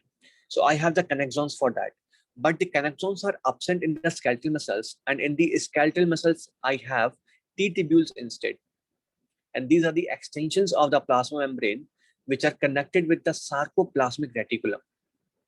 Okay, you have the plasma membrane around this, which is a sarcolemma, right, along the this muscle fiber, right, and every muscle fiber contain a sarcoplasmic reticulum, right. So these are the invaginations or the extensions of the plasma membrane, like that, as you can see, which are connected with the sarcoplasmic reticulum, and they allow the coordinated contraction of the striated muscles. Is that okay? Yes. Function of tubules. So now, as you can see, whenever the nerves are stimulated, okay, they will release the acetylcholine from them. Okay, and when the acetylcholine are released, they will first stimulate the acetylcholine receptors. Okay, and as a result, the depolarization of this membrane happens.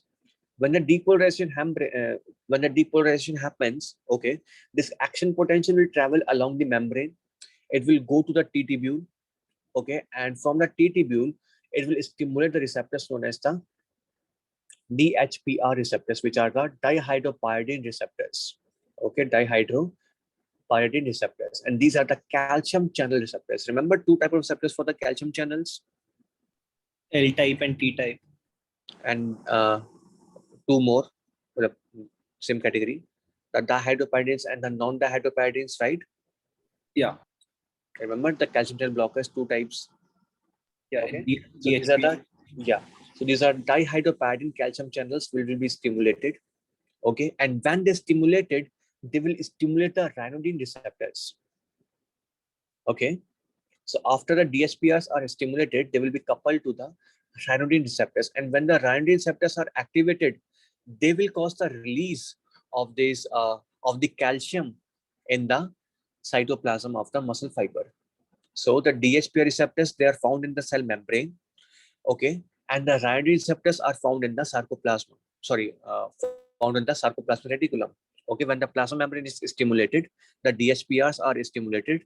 They will stimulate the this ryanodine receptors, and as a result, all of the calcium will be exit within the cytoplasm. Is that okay? Up to here? Yes. And when this calcium enters the cytoplasm, it will first go to the troponin C. Okay, so you have the myosin, you have the actin. On the actin, certain proteins are found which are known as the troponins and the tropomyosin. Tropomyosin, it functions as the it covers the active sites present on this actin molecule. Okay, on the actin you have these some active sites. Okay, and whenever the active sites are exposed, this myosin can bind to these sites and can cause a contraction. So the function of this tropomyosin is to cover these active sites so that the myosin cannot be bind to the actin. Okay, apart from the tropomyosin, you have the troponin C also. Okay, the troponin T, the troponin C, and one more troponin I'm Forgetting the name. I. Anyways, but I. So this calcium binds to troponin C, and as soon as the calcium binds to the troponin C, this tropomyosin will be removed from the actin, and the active sites are exposed, right? And whenever that happens, the ADP will bind to the the ATP will bind to the myosin, and the myosin has the ATPase activity. It will use the ATP, okay? It will degrade the bond between the ATP and the phosphate, and as a result, it will release the phosphate and the ADP. And this will provide the energy for the muscle contraction. As soon as the ATP is hydrolyzed into the ADP, this myosin will bind to the actin, and it will cause the contraction. Is that okay up to here? Yeah. So I need the calcium as well as the ATP at the same time to cause the contraction. Calcium to expose the active sites, and the ATP to activate the myosin, right? And when the contraction is over, then again one ATP will ATP will bind to the myosin, and it will remove the ADP, and as a result, the contraction will be over. So to cause the contraction, I need the ATP, and again to remove to uh, to cause a relaxation, I again need a ATP, right? And when this ATP is again hydrolyzed, the ATP which is binded to remove this myosin from the actin to cause a relaxation, when this ATP is again hydrolyzed, I can have another contraction. Is that okay? Yeah. So please note, you need the ATP to cause a relaxation. Okay. As soon as the myosin binded to the ATP, okay, it will cause a relaxation. And when this myosin again hydrolyze the ATP, again the contraction can happen, right? So can anyone tell me the frequency of my contraction is dependent upon which factor? Calcium. Not the calcium. Number of times it getting depolarized. Any other thing? See, one thing is duration and one thing is a frequency, right? The duration of my contraction is depend upon for how much duration the calcium is available in the cytoplasm. If the calcium is available for a longer duration, then for the longer duration my troponin will not be available, and that means these active sites are exposed. As long as I have the calcium in the cytoplasm, these active sites are exposed and I can have a contraction. So the duration of contraction actually depends upon this calcium levels, but the frequency of the contraction is dependent upon this ATPase activity. Even if the calcium is there, I can have the contraction only when the myosin hydrolyzes the ATP, right? Yes. So if the speed of hydrolyzing this ATP is more, then I can have a more frequency of the contraction. Yeah. So the frequency of contraction is dependent upon the activity of this ATPase, and the duration of the contraction is dependent upon the calcium. Okay. Yes. Now let's talk about the energy for the muscle contraction. We have discussed that part already in the biochem section. Okay, but let's again discuss this. For the first few seconds, you have this creatine phosphate in the in the muscles. Okay, and the creatine phosphate will supplies the ATP to the muscle. Okay, and that will cause the contraction in the first few seconds. Once the ATP is is used completely, and the creatine phosphate is also depleted, okay, then this muscle will start using this anaerobic glycolysis. Okay, all the glycogen which is stored in the muscle, it will be converted into the glucose, and the glucose then converted into the lactic acid, and this is known as the anaerobic glycolysis. Okay, it will provide the energy to the muscle for the first 60 seconds, after 10 seconds up to the 60 seconds. After 60 seconds, the muscle realizes that because this lactic acidosis will form only 2 ATPs, right? So not enough energy. Yeah. In order for the muscle to function more, it requires the ATP, right? And the only way to get a maximum number of ATP is to use the TCA cycle and then the oxidative phosphorylation, right? Yes. And that's after 60 seconds, the muscle will switch the anaerobic glycolysis into the oxidative phosphorylation, which means the aerobic glycolysis. Okay. So the energy for the first 10 seconds, it came from the creatine phosphate. The creatine phosphate will be converted directly into the ATP, and it will cause the contractions. For the next 60 seconds, it will be the anaerobic glycolysis, and that's why you have the lactic acidosis. After 60 seconds, the muscle start using the oxidative phosphorylation. Is that part clear? Yeah. So sometimes step one can give you a question like, whether whoever is studying a muscle, okay, and what they have noticed that, when the muscle is starting the contraction, then up to the first few seconds, the ATP levels are normal in the muscle. Absolutely normal. No depletion in the ATP is seen. So they ask you what could be the source of this ATP, or what could be the reason behind the normal values or a normal level of this ATP. So please note it is because of the creatine phosphate. This creatine phosphate will be converted into the ATP, maintaining the normal levels of ATP for the first 10 seconds. Is that okay? Yeah. Just know at what seconds, at what time, what energy substrates are being used. Okay, very important. And let's discuss on the further levels, what will happen to the contraction bands. Okay, so you have the sarcomere. Okay, within the muscle fibers, you have a muscle fiber which is a muscle cell. Within these muscle fibers, okay, you're having these sarcomeres, and multiple sarcomeres will form these muscle fibers later on. Okay, so the unit of the muscle fiber is basically the sarcomere, right? And the sarcomere is basically a distance between the two Z lines. Okay, uh, yeah, just give me a second. Yeah, this darker line you're seeing here. Okay, this darker line, this is a Z line. Okay, and the distance between the two Z lines is known as the sarcomere. Okay, and then these Z lines, it will appear very dark in the electron microscopy. As you can see, it will appear very much darker. Okay, then you have this lightest region. Okay, this lightest region, it consists of only the actin filaments, as you can see. Okay, and you call it the I band. So the I band contains only the actin filament. Okay, then you have a region, okay, which is completely dark, as you can see, the darker region, and this region known as the A band. Okay, and it consists of the myosin filaments.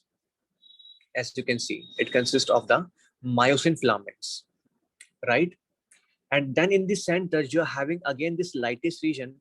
In this darker region, which consists of the myosin and the actin, you have this lightest region here in the center, and this is known as the H band, and this H band represents the M line. Okay, the myosins are kind of attached to each other with the help of this M line. So M line help in the attachment of the myosin, right? And it appears as the very lightest region known as the H band. So remember the H band, which is in the center, I band, which is a lighter band, and the A band, which is a darker band. And then you have two Z lines. In between the two Z lines, you are having the sarcomere. So whenever the muscle contraction happens,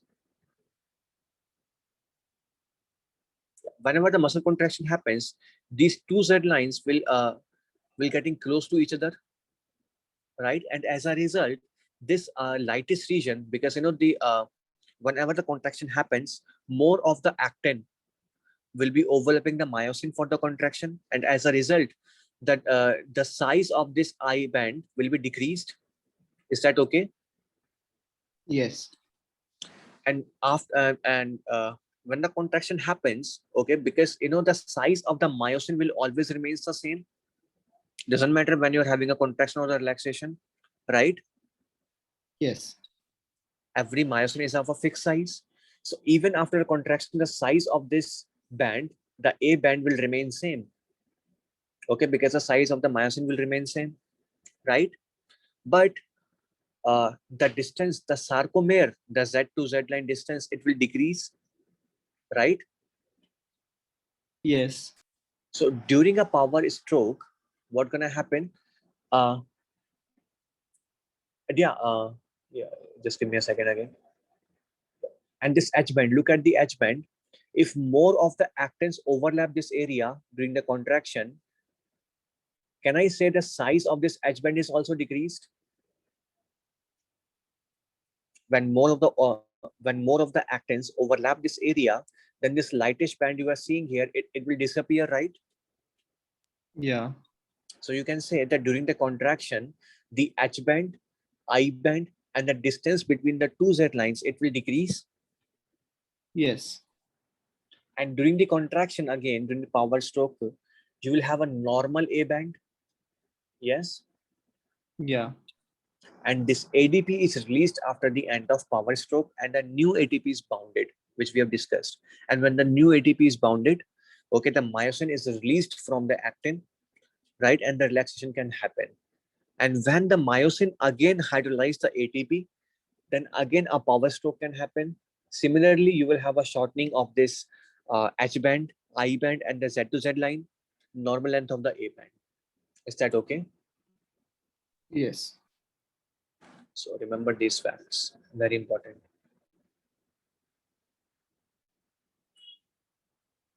Yeah, that would be all about it. Any doubt? No, thank you.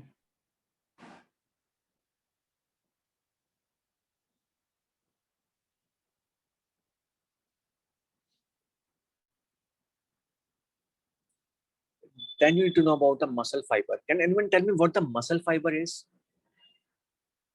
The muscle cell.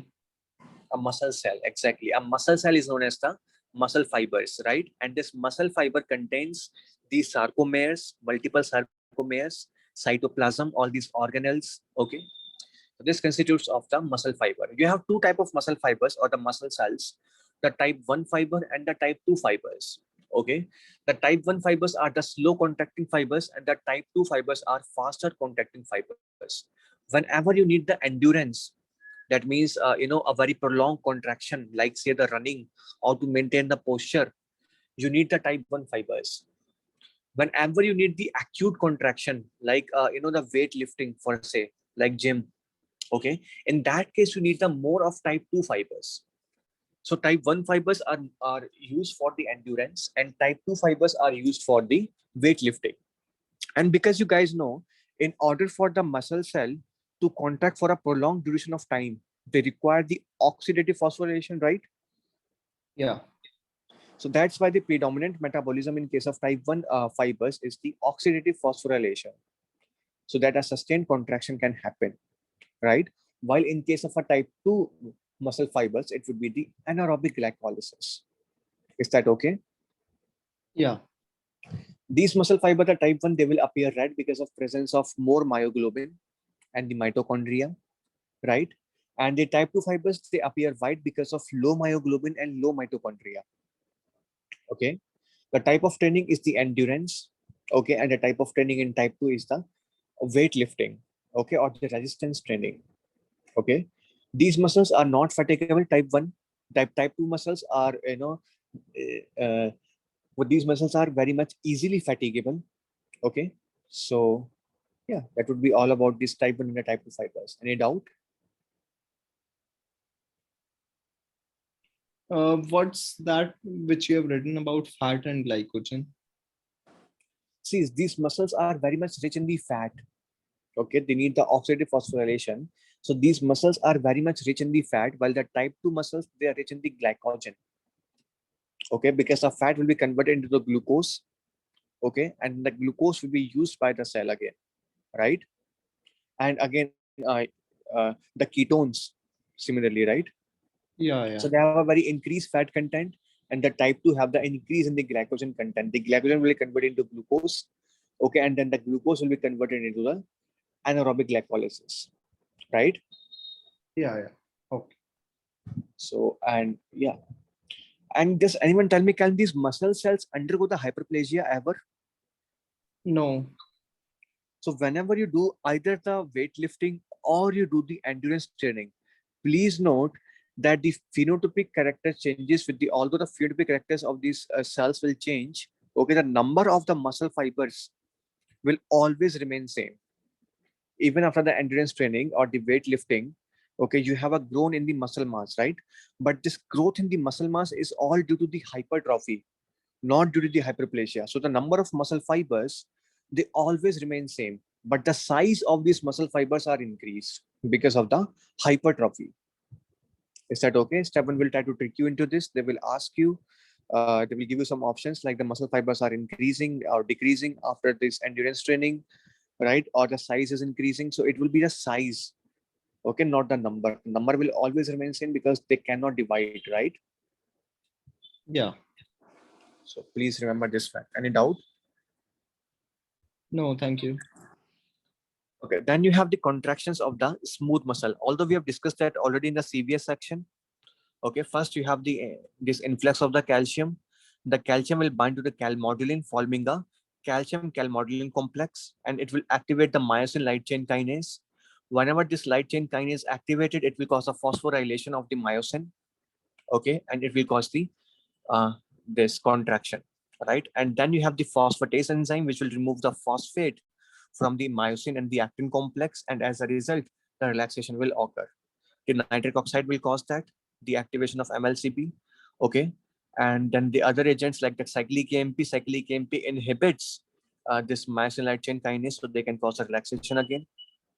That we've discussed already completely, right? The contraction of the smooth muscles.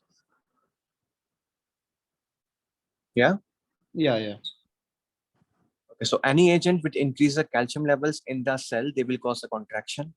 And any agent which is increasing the nitric oxide in the cell, okay, or the cyclic GMP or the cyclic AMP, they will be causing the a relaxation in the smooth muscles, okay, in the vessels mainly. For the relaxation in the skeletal muscles, you're having this SERCA, okay, which is sarcoplasmic reticulum calcium uh, channels, okay, and they will cause an influx of the calcium from cytoplasm into the this sarcoplasmic reticulum, right? While in case of a cardiac myocytes, they have both the SERCA as well as the sodium calcium pump. Remember the sodium calcium pump, which will cause the efflux of the calcium and the influx of the sodium, Yeah, yeah. right? So in case of cardiac myocytes, you both have the SERCA as well as the sodium and the calcium pump, right? But in case of skeletal muscles, you only have the SERCA. And the skeletal muscles, they only dependent upon the intracellular calcium, while these cardiac muscles or the smooth muscles, as you can see, they're dependent upon the external calcium delivery, right? So whenever I give the patient these calcium channel blockers, they have the effect on the cardiac myocytes and the smooth muscles, but no effect on the skeletal muscles, because the skeletal muscles are not dependent upon the external delivery of the calcium, right? Yeah. So note this fact also, very important.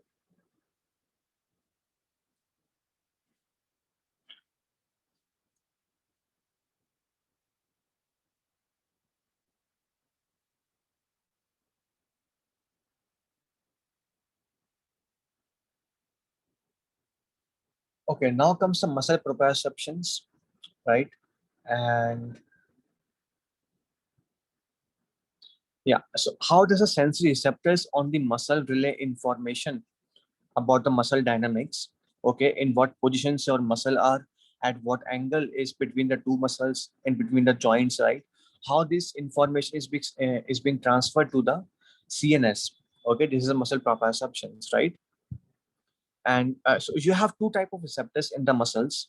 One is the muscle spindle, and second is the Golgi tendon organ. These are the two type of receptors are which are found in the muscle fibers. Okay, whenever the length of the muscle is increased, okay, or the speed of the stretch is increased, okay, as a result, what gonna happen? The information will be travel with the 1 alpha or the 2 fibers. Okay, you have the 1 alpha fiber, you have the second 2 fibers. Okay, these are originated from the muscle spindle. They will take the information from the muscle, go to the dorsal horn, as you can see, the dorsal root ganglion. Okay, from the dorsal root ganglion, it will reach to the dorsal horn, as you can see. In the dorsal horn, it can do two things. Okay, let's suppose I want to do the flexion. Okay, that means my flexor groups must be activated.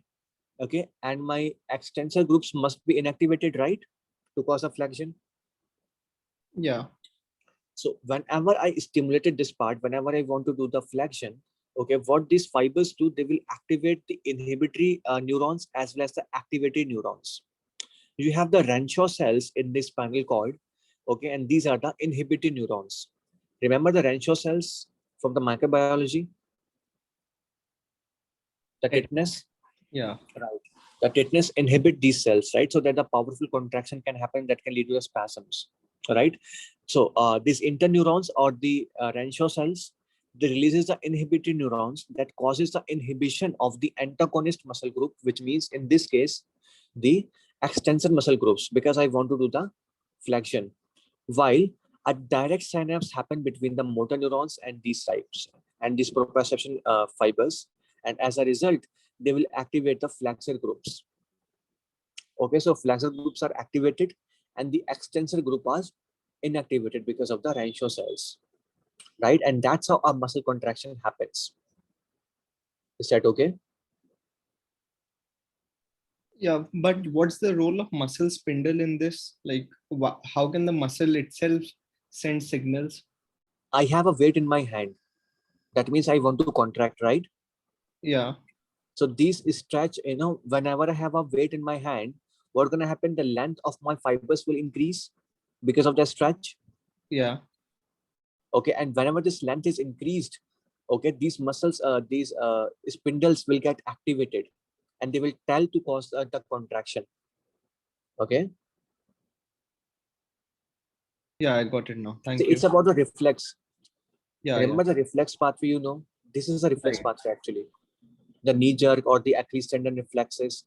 Okay, these are all start with the muscle spindles first. When you make a jerk, okay, Yeah. Okay. And when you tap on the and when you is tap on the knee, yes, ask. I'm asking, is there any role of Golgi tendon is in this reflex pathway? We will discuss that later. Don't worry, you will know that. Oh, Okay, so whenever my spindles are activated, for example, I tap on the muscle for the jerking. Okay, so these spindles are activated. Okay, they will cause the contraction by all these alpha 1 fibers and the 2 fibers. Okay, they will go to the dorsal root ganglion, then to the dorsal horn, activate the Rancho cells and activate the these motor neurons. And please remember, the motor neurons are the alpha fibers. They have a very high speed and a high conduction. That's why they will cause a contraction without any delay. Okay, or with a very minor delay, they can cause a contraction, right? Alpha fibers have a very high speed, right?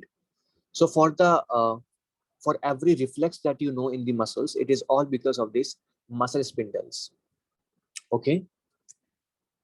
Then okay. second type of the second type of receptors you have is the Golgi tendon organ. Whenever the tension in my muscle increase, for let's suppose I want to lift a weight. Okay, I'm lifting a weight, but I know that this weight is too much for my muscle to handle. Okay, and if I lift this weight, then my muscle can get damaged because of that, right? And how does my muscle know about it? It is because of tension. Whenever I lift a heavy weight, the tension in my muscles will increase. And when this tension reaches a certain limit, this Golgi tendon organs will get activated. They will transmit the information via the dorsal root ganglion and then to the dorsal horn, and they will activate the Rancho cells again. And when the Rancho cells are activated, okay, they will travel, they will cause the relaxation by inhibiting the alpha motor neuron, right? Yeah. So whenever the tension in my muscle is increased because of a heavy weight lifting, okay, what's gonna happen? The Rancho cells will activate it because of the this Golgi tendon organ, and as a result, the contraction of my muscles is inhibited, right? So this is just to make sure that my muscle won't get damaged because of this high tension. A protective mechanism is exist. Is that okay? Yeah. In case of any upper motor neuron lesion, these Golgi tendons will be hyperactivated. So even if you lift a very little weight, okay, then these Golgi tendons will send the impulses to these Rancho cells, and the Rancho cells will inhibit the contraction. Okay, so even a slight tension is occur to your muscles, what you will get is the relaxation of the muscles, right? And this is exactly happen in the upper motor neuron lesions. It is also known as the clasp knee reflex. Okay. Could you please explain once again why upper motor, like how it is the upper motor is controlling the this Renshaw cell? See, the major function of this upper motor neurons is to control the Rancho cells only. Okay, whenever the upper motor neurons are damaged, they cannot control the Rancho cells, and as a result, you will have these spasms. Okay, because Rancho cells are now inhibited. That's why in the case of upper motor neuron lesions, you will be having the spasms in the first place. Okay, I got it now. Okay. Yeah, thank you. So, and please remember the fiber name from the Golgi tendons. These are the 1 beta fibers. So 1 alpha fibers from the spindles and 1 beta fibers from the Golgi tendons. Okay, and it is always the alpha neurons, which are the motor neurons. Okay, which will relay the information from the spinal cord to the muscles, right? Yes. So tell me, if I damage my muscle in spindles, can I get the paralysis? If I damage my muscle spindles, can I get the paralysis? Yes. Why? Because it will not be able to sense any pull, and then if it is not able to sense any pull, it will not cause any kind of contraction in the muscle. See, this contraction pathway is actually the reflex pathway. The Yeah. viscous, these Achilles reflex, the knee reflexes, it is all because of this pathway, right? Yes. I still have the motor neurons. I still have the upper motor neurons. The voluntary contraction is begin in the CNS, right? In the brain. Yes. And from the brain, you have these upper motor neurons, and then you have the lower motor neurons, right? Yeah. These lower motor neurons are these alpha fibers actually. So I still have the brain, okay, intacted. I still have the alpha motor neurons intacted. If I damage my muscle spindles or this 1 alpha or 2 fibers, then I can still get the contraction but I won't get the proprioception, right? Yes. Yes. My proprioception is inhibited. I cannot sense if anything is happening to my muscles. But when I want to make a contraction, I can easily make it because my CNS is intacted, right? Yeah. My reflex is now inhibited.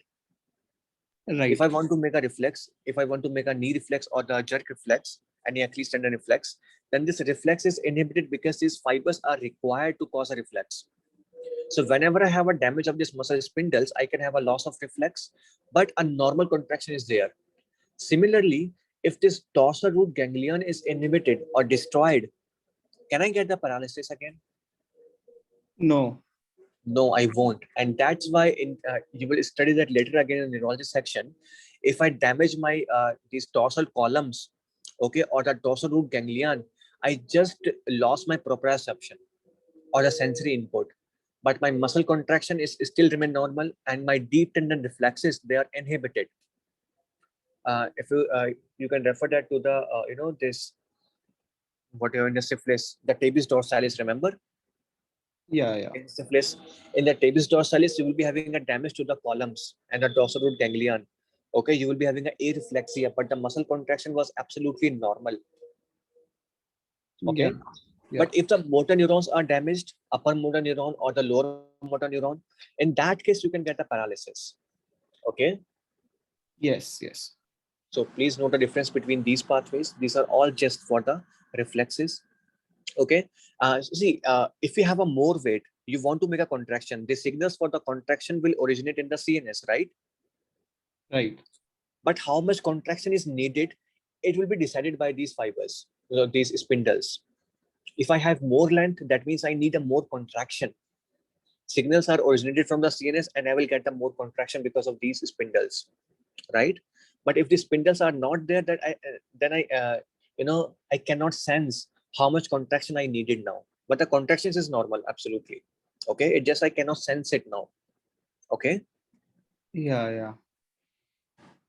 so that would be all about these two receptors. Any doubt?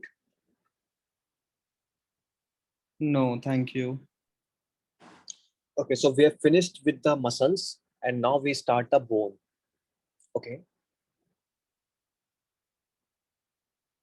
Okay, so for the bone, you have this endochondral bone ossification as well as the membranous bone ossification. In the endochondral bone ossification, first the these chondrocytes will come, okay, or the chondroblast, you can say. This chondroblast will form a cartilaginous bone. they will form a model of the bone, which is a cartilaginous bone. Okay, like this. Okay, and then the calcification of this bone started. Okay, initially on the time of birth, you have just this cartilage.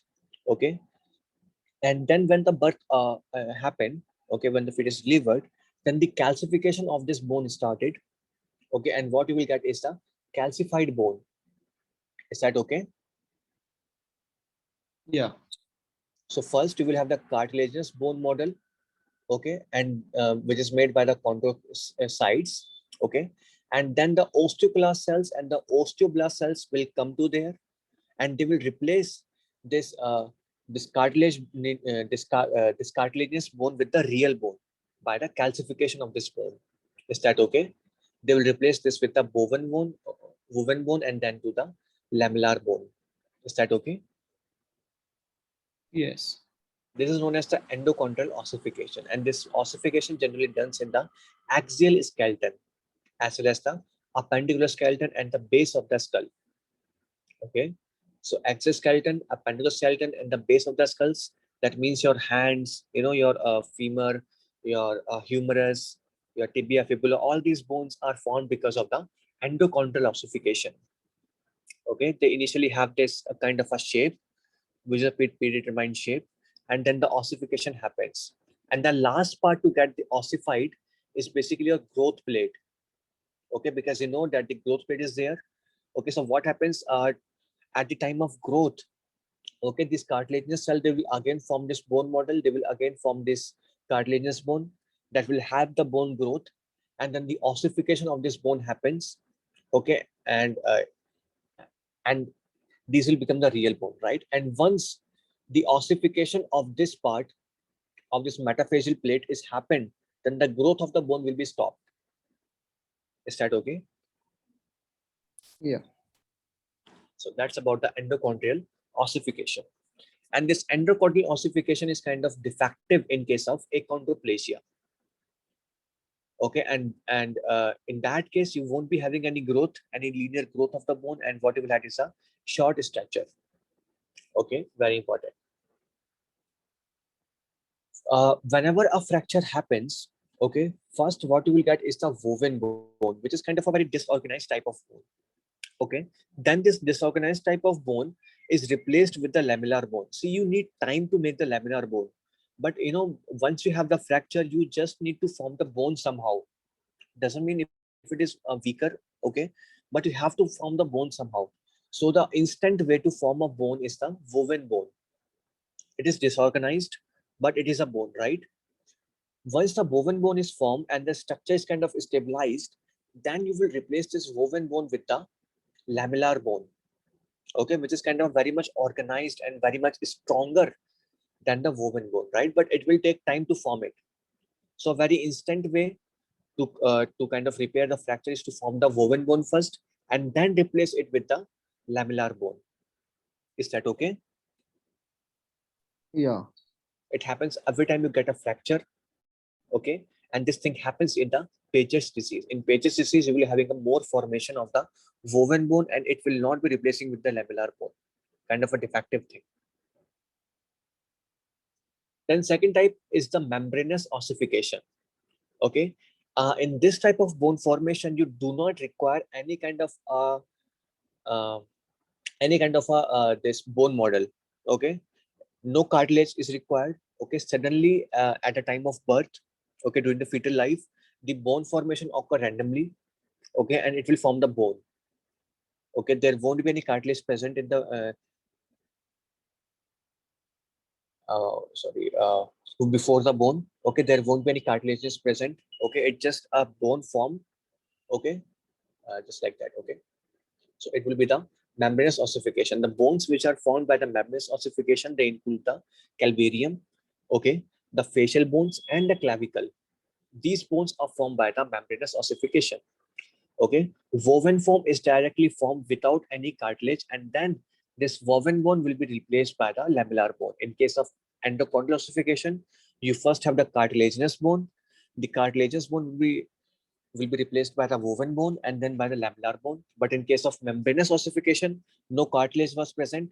Okay, this woven bone will form first and then replaced by the lamellar bone without any cartilage. So in case of achondroplasia, because only the endochondral ossification is affected, you will get the shortening of limbs only, right? While your calvarium, your face, your clavicle will be absolutely normal, right? Yeah. Some of the flat bones like the ribs, they are also made up of the membranous ossification. Do remember these facts also. So any doubts so far about the bone formation? No, thank you. Okay, now let's discuss the bone structure. Okay. So first we have divided the bone into three parts. Okay. One is the epiphysis, second is the metaphysis, and third is the diaphysis. Okay. The part which is near the head is the epiphysis, and the part which makes your shaft of the bone is known as the diaphysis. The part in between the epiphysis and the diaphysis is the metaphysis, which contains the actual growth plate. Right. Now, if I cut the bone like that, okay, if I cut the bone in the horizontal position, I can see some layers of the bone. Okay, and the outermost layer of the bone is the periosteum. Okay, the periosteum is again of two type. The outermost, which you can see here on this bone, this is a fibrous periosteum. Okay, whenever you look at the bone and this part of the bone which you see from the outside, this is the fibrous periosteum.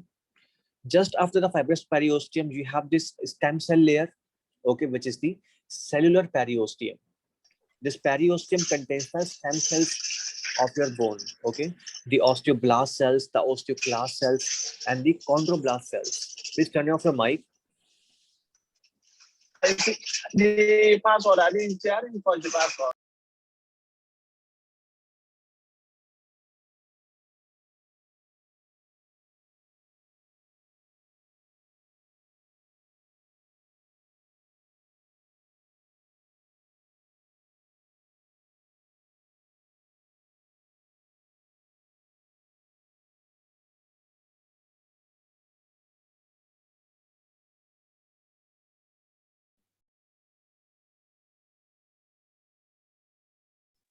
We can't hear. Okay, now is that okay? Yeah. Okay, so we have discussed about the cellular periosteum and the fibrous periosteum. The cellular periosteum contain the all these stem cell layer. Is that okay? Could you please repeat once? See, whenever a fracture happens in my bone or whenever I need to remodel my bone, okay, all of the cells which are going to remodel the bone or to repair the fractures, they all will come from the cellular periosteum. Okay, it contains the osteoclast, the osteoblast, and the chondroblast cells, right? Okay. So this cellular periosteum, it contains the all these progenitor cells, and the fibrous periosteum is basically a protective layer of my bone. Okay. Yeah. So that's about the periosteum. Just give me a second. Yeah. And after the periosteum, you have two parts of the bone. One is the cortical bone, and second is the trabecular bone. Okay. The cortical bone, as you can see here, it is the outer part, and the trabecular bone is the inner part. Both the cortical bone and the trabecular bone, they are made up of the lamellar type of bone that we have discussed. So you have two type of bone formations, right? The woven bone and the lamellar bone, right? Yes. And it is a lamellar bone which is ultimately forming your real bone, right? So in both the cortex as well as in the medulla, or you can say the trabecula, right? You have this lamellar bone formation. Okay. What does this lamellar bone formation means? You have this bone arrangement in the form of lamellae. These are the concentric ring-like structures, as you can see, and these are the lamellae. Okay. In between the lamellae, you have some pockets in which these osteocytes are kind of, trapped. While forming the bone, the osteoclast cells will destroy the bone, and the osteoblast cells will form the bone. While forming the bone, some of the osteoblast cells get trapped, right? And now these cells are known as the osteocyte cell. The function of these cells is to regulate the bone is to regulate this bone thing. Okay, whenever a damage happens to my bone or whenever my bone needs to repair, these cells will get activated and they will send signal to the osteoblast cells that we need the bone formation now. And then the bone formation begins. So whenever I got a fracture, whenever I have a high level of this parathyroid hormone, okay, or a high or low level of the calcium, which means whenever I need to resorb my bone or whenever I need to form my bone, okay, these cells will send a signal, the osteocyte cells, okay, very important. They will send a signal to the periosteum and the cells here will get stimulated and they will cause the formation of bone or the destruction of the bone. Is that okay? Yes. In the center of this lamellae, you're having this Haversian canal system, okay, that consists of this artery, vein, and the nerve, and this is known as the Haversian canal in the center of this lamellae. Okay, so lamellae are the concentric layers in which my bone is actually forming. Finally, right in the center, I'm having this Haversian canal. During the formation, we have discussed we have first is the woven bone formation, which is kind of a very irregular type of bone. Okay, it is a very weak bone. Okay, but it forms very instantly. That's why for a temporary purpose, our body makes the woven bone first. Then this woven bone will be replaced by the lamellar bone, as you can see.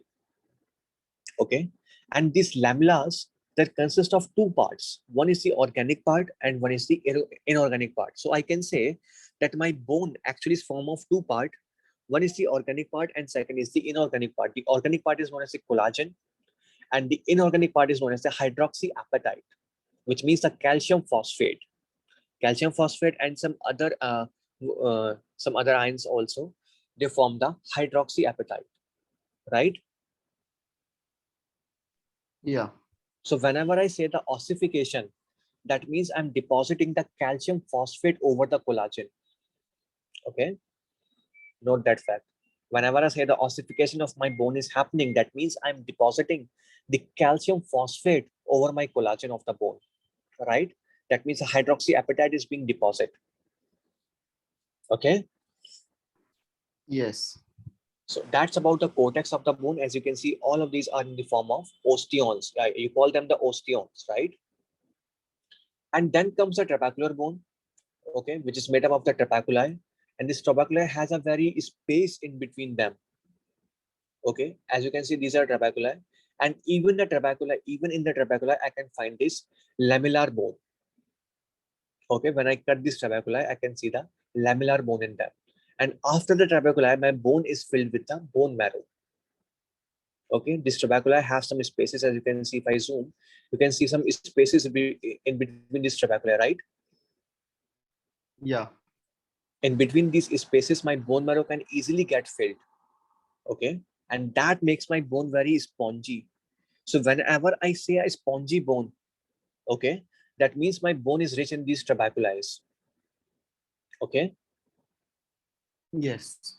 and they help in decreasing the weight of the bone as well as in transmitting the forces, okay, or the stress from my bone. These trabeculars will be very helpful in that. So that's about my diaphysis and any doubt on that? Could you please repeat what you last said? See, these are the function of the trabecular bone, which is also a spongy bone, is to first decrease the weight of the bone. Yeah. Okay, and second is to transfer all this weight. Okay, whenever I bear a weight over my bone, all of this weight will be transferred to one part to another part of the bone with the help of these trabeculi. Okay. Okay. Okay, For helping distribution. conduction of this force or the stress. Okay, Okay. and again, so strength, first function, second function, make the bone very light. Okay, and third function is to transfer all these forces along the bone. It is done by the spongy bone. Okay, and the cortical bone is also known as the compact bone. It will provide the strength completely. Okay, now if we look at the epiphysis part, then this epiphysis part is made up of mainly the spongy bone or the trabecular bone only. It do not contain any cortical bone, a purely trabecular bone. As you can see, these are the trabeculi. Okay, in between the trabeculi, I have this all these spaces where my bone marrow can be easily filled, right? As you can see, and whenever I cut a trabeculi, I can see the lamellar bone there. Okay, function is to resist the mechanical stress and to make the bone very light. Okay, that's what I see in the epiphysis. Is that okay? And this epiphysis has the growth plate in between the metaphysis and the epiphysis. At the junction of these two parts, I have the epiphyseal growth plate, okay, or you can say the metaphyseal growth plate. Both names are correct, right? And that's where the actual growth of my bone happens, right? Yeah. So that's about the anatomy of my bone. Any doubts so far? No, thank you. Okay, so at the time of my bone remodeling, first my osteocytes, they detect any crack or any damage in the bone, and then they will activate the osteoclast cells and the osteoblast cells. First, the osteoclast cell will start digesting the hydroxyapatite, okay? And when this crack is now completely gone, then the osteoblast cells will go and and they will form the bone there. Okay, so first the osteoclast, they will eat the bone, and then the blast cells, they will form the bone. Okay, and during this formation, during this remodeling process, first my woven bone is formed, and then my this lamellar bone is formed. Okay, and both the trabecular and the cortical bone, ultimately they're made up of the lamellar bone, right? Yeah. So if you know this process is already, then we can discuss, and you will be able to understand in what scenarios you will be having this subperiosteal degeneration, right? And in case of osteoporosis, how you're having a damage of this trabecular bone, not the cortical bone first. How in case of how in case of this chronic kidney disease, you will be having a damage of the cortical bone, which is known as the what disease? Osteitis fibrosa cystica. Yes. Okay. In that case, you'll be having a periosteal or the cortical bone for disruption first, right? Very important. So, any doubts so far about this bone structure? No, thank you. Okay. So remember about the Haversian canal system. Remember, one more thing. These osteocytes, as you can see here, these osteocytes are connected to each other again with the help of connexons. Okay, these osteocytes will be able to connect to each other.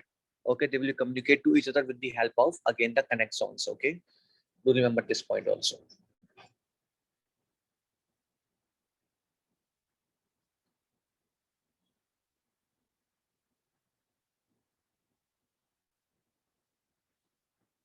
Okay, now comes cell biology of the bone. First is the osteoblast cells that will form your bone. Okay, and they require the alkaline medium in order to form the bone, and it is done by the alkaline phosphate. Okay, and they basically differentiated from the mesenchymal stem cells in the periosteum. We have discussed that. Okay, so whenever you have a high activity of osteoblasts, okay, I can measure the alkaline phosphate levels, right? Whenever I say I'm having a high level of alkaline phosphate, that means high level of this activity of the osteoblast cells are there, right?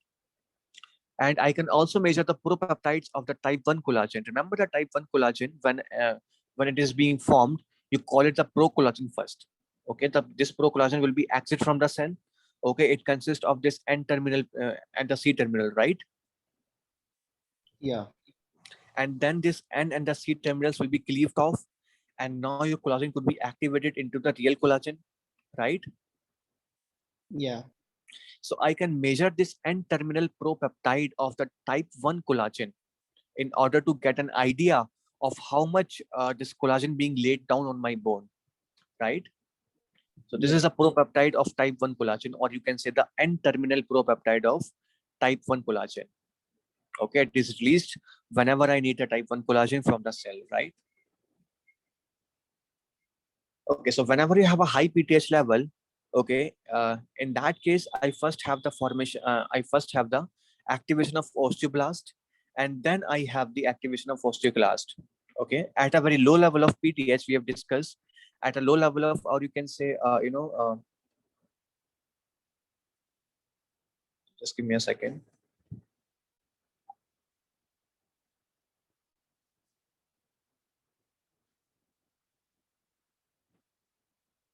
Yeah, in the pulsatile fashion, if I secrete the PTH, okay, then it will stimulate the osteoblast cells and it will form the bone instead of resorbing it.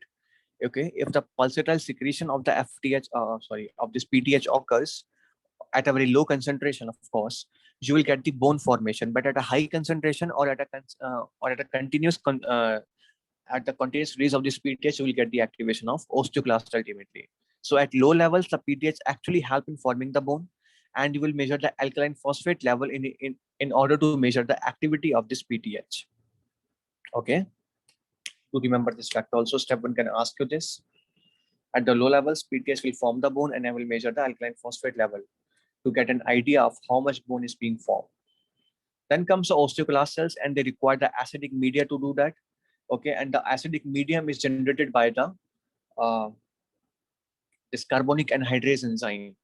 Okay, so the carbonic anhydrase enzyme will actually generate this acidic media, right? And yeah, and they will activate the osteoclast cells. Okay, and please note the osteoclast cells are formed by the macrophages or the monocytes. So you can say that these osteoclast cells are the macrophages of my bone. Okay, they have this rank receptor on them. Whenever the rank ligand is available, this rank ligand will bind to the rank receptor and they will activate the osteoclast cells. But whenever the OPG is present in my circulation, then this OPG will bind to the rank ligand, and as a result, this rank ligand can never bind to the rank receptor, and as a result, my osteoclast cells will never be activated. And this is the function of your estrogen. Okay, this is a function of my estrogen. The estrogen will cause the increased release of OPG so that this osteoclast differentiation could be inhibited. Is that okay? Yeah. And please note on the histology, these osteoclast cells are seen as a multinucleated giant cells. Okay, they have around 2 to 10 nuclei. Okay, very important to know. They have around 2 to 10 nuclei on the microscopy whenever you look. Okay, and that's why the giant cell tumor is actually a tumor of osteoclast cells. Okay. Yeah. Do note this fact also. And whenever I have a high activity of these osteoclast cells, I can measure the level of hydroxyproline. Okay, the collagen telopeptides. Okay, these are the markers of my bone resorption. Okay, I can also measure the activity of my acid phosphatase. Okay, so whenever I get the activation of osteoclast, I can measure the activity of my acid phosphatase. I can measure the this hydroxyproline levels. Okay, and for the PTH, I can measure the cyclic AMP level also, right? And they will give me an idea of the bone resorption, right? Yeah. Then you have the parathyroid hormone. We have discussed how this works, and then the estrogen. Again, we have discussed how this estrogen works. It will increase the OPG, and as a result, the OPG will bind to the rank ligand. It won't let the rank ligand bind to the rank receptor, and as a result, my osteoclast cells are inhibited, and osteoblast cells are activated. Now, the other function of the estrogen is to cause the growth at the metaphyseal plate or the epiphyseal plate, right? The estrogen will cause the growth at the epiphyseal plate, but at the same time, while causing the growth, it also causes a closure of the epiphyseal plate. Okay, it is causing the growth, and at the same time, it is also closing it. So whenever at the time of puberty, initially I get the bone growth, overall growth, and then I will get the closure of my bone. Is that okay? Could you please repeat once? We have studied that already in the endocrine section, if you guys remember, from the endocrine. We have discussed about the growth hormone, how they can lead to the gigantism, and how this estrogen can lead to the short stature. Remember? Yes, yes. The same fact here. Okay, first of all, you're having a growth, and then you're having a closure of these plates, right? So in a patient who's having a precocious puberty or a very high level of this estrogen, they will initially got a very rapid growth, and they will be the tallest person in the class at a very initial time of the puberty. But at the end of the puberty, they will end up being a short stature person. Okay. Yeah. Yes, yes. Thank you. So, any doubts so far? No, thank you. That was everything about the anatomy and the physiology of the musculoskeletal. Okay.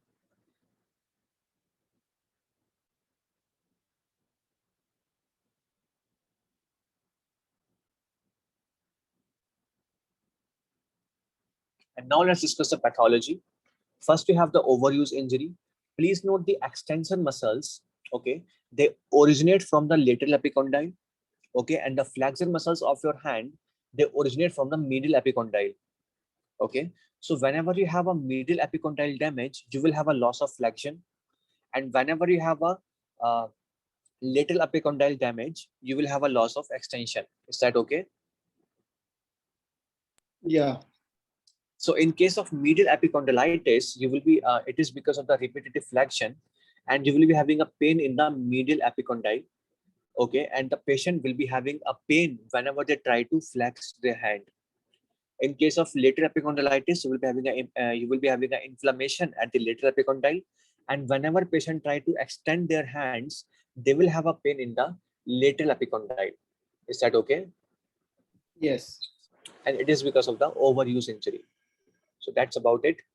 Then you have the metacarpal neck fracture, and it is also known as the boxer's fracture whenever you make a direct blow at the wall from the fist, okay, in a closed fist, okay, your the fourth and the fifth metacarpopharyngeal joints, or you can say fourth or the fifth metacarpals, these are the most common bones to be damaged. The little finger and next to little finger, okay, the ring finger mainly. These two fingers, the metacarpals of these fingers will get damaged first because of the punching directly in a wall. It is also known as a boxer's fracture. Is that okay? Yes. Then you have the carpal tunnel syndrome, and you know already about the carpal tunnel, which is a tunnel through which my median nerve passes. In the carpal tunnel syndrome, I'm having the impingement or the entrapment of my medial nerve in this canal. Okay, and it is known as a transverse carpal ligament, which forms my carpal tunnel. Okay, and it is also known as a flexor retinaculum. Okay, which is present on the flexor surface. So the name the flexor retinaculum or the transverse carpal ligament both are same. Okay, they will form my carpal tunnel, and in this tunnel my median will get entrapped and will cause the symptoms. So symptoms, first of all, because of nerve compression, we get the paresthesia, so we will get the pain, you will get the numbness in the distribution of the median nerve in the hand. Okay, the thenar eminence atrophy happens. Okay, but the sensation over the thenar eminence is preserved. Can anyone tell me why? The nerve to it is given before the flexor retinaculum. Exactly. Now, for a sensory impulse is already given before the flexor retinaculum, right? And that's why the sensory impulses are absolutely normal. But I will get the atrophy of my thenar eminence because of loss of median nerve, as you can see here, right? Can I also have a loss of senses of my first, second, and the third finger? Sorry, second, third, and fourth finger. Sensory loss. Can I have that? Mm, Yeah. yeah. Yes. So you will have the sensory loss of the second, third, and the fourth finger, but not the thumb. Okay, because only the sensory supply to the thumb is given off before the flexor retinaculum, right? Rest all the supplies are given after the flexor retinaculum. So a sensory loss as well as a motor loss happened to these fingers, but a motor loss only happened to the thumb or the thenar eminence. Is that okay? Yes. And because a distal lesion is there, can I have a loss of lumbricals also? Yeah. But I'm having a normal hand muscles, right? That means my flexion of the fingers is absolutely normal, but the function of lacrimals, these lumbricals are lost. And what I can get now because of distal lesion of the median nerve? Claw fingers. Exactly, the claw of median nerve I will get, right? So atrophy of thenar eminence, but the sensation is spared. The claw of this, the claw of the median nerve I will get, and the sensory loss over the second, third, and the half of this fourth finger happens, right? Yes. These are the symptoms of the carpal tunnel.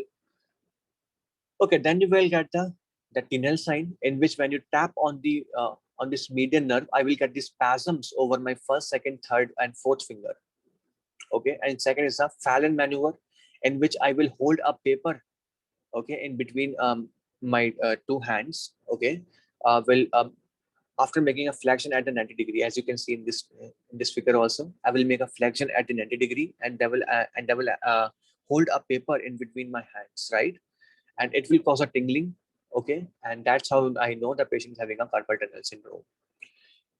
Now the causes, it is associated with the pregnancy, because in the pregnancy you will be having a high plasma volume, right? And when the plasma volume increase, I can get the edema also, and because of the edema I can get the carpal tunnel syndrome. Second is the rheumatoid arthritis, because of the inflammation you will get that. Okay, third is the hypothyroidism, because of deposition of the glycosaminoglycans. In case of hypothyroidism you can have this syndrome. In case of diabetes, you will be having a connective tissue diseases. You will have the connective tissue thickening because of this non-enzymatic glycosylation. You will be having a deposition of these products that can cause the carpal tunnel syndrome. Acromegaly, because of this increase in the bone size, you can have a compression of the median nerve. In case of dialysis-related amyloidosis, because of deposition of this protein outside the cell, you can have this carpal tunnel syndrome. Okay, and because of the repetitive use, like in case of any typing, you can have the syndrome also. Is that okay? Yeah. All the causes, right? And the treatment includes a cut at the transverse ligament. You will make a longitudinal cut, like in this direction, okay, in the transverse ligament, and I can get the relief from this syndrome. Is that okay? Yeah. Okay, and yeah, similar to carpal tunnel syndrome, I also have the Guyon's canal syndrome, in which my ulnar nerve can get compressed. Okay, it can happen because of it is mostly seen as cyclists, because of an increase in pressure continuously, and second, it can also happen because of the fracture of which bone? Scaphoid. No, scaphoid is more lateral, not medial. The most medial bone. Pisiform. Pisiform is very much a small bone. Hamate. Yeah. Sorry. The fracture of hamate can cause a Guyon's canal syndrome. See, you don't need to remember the exact name of the bones. If you just remember at the location of the ulnar nerve, which is medial, so you can think about the medial bones only, right? Even if you're forgetting the name, you can just have some idea of what are the medial structures, what are the lateral structures. Then you can get, yeah, this bone is involved for sure. Okay, and that thing will help you making an educated guess in the exam, because in the exam, you don't always remember every information, right? It is not always the case. So at some places you need to make the educated guess. For that, you need to have a basic idea of what things are there, right? So that's why just have an idea of these structures. That will help you very much. Okay. Okay. Yeah. Thank you. So any doubt on this page? No, thank you. Just give me a second.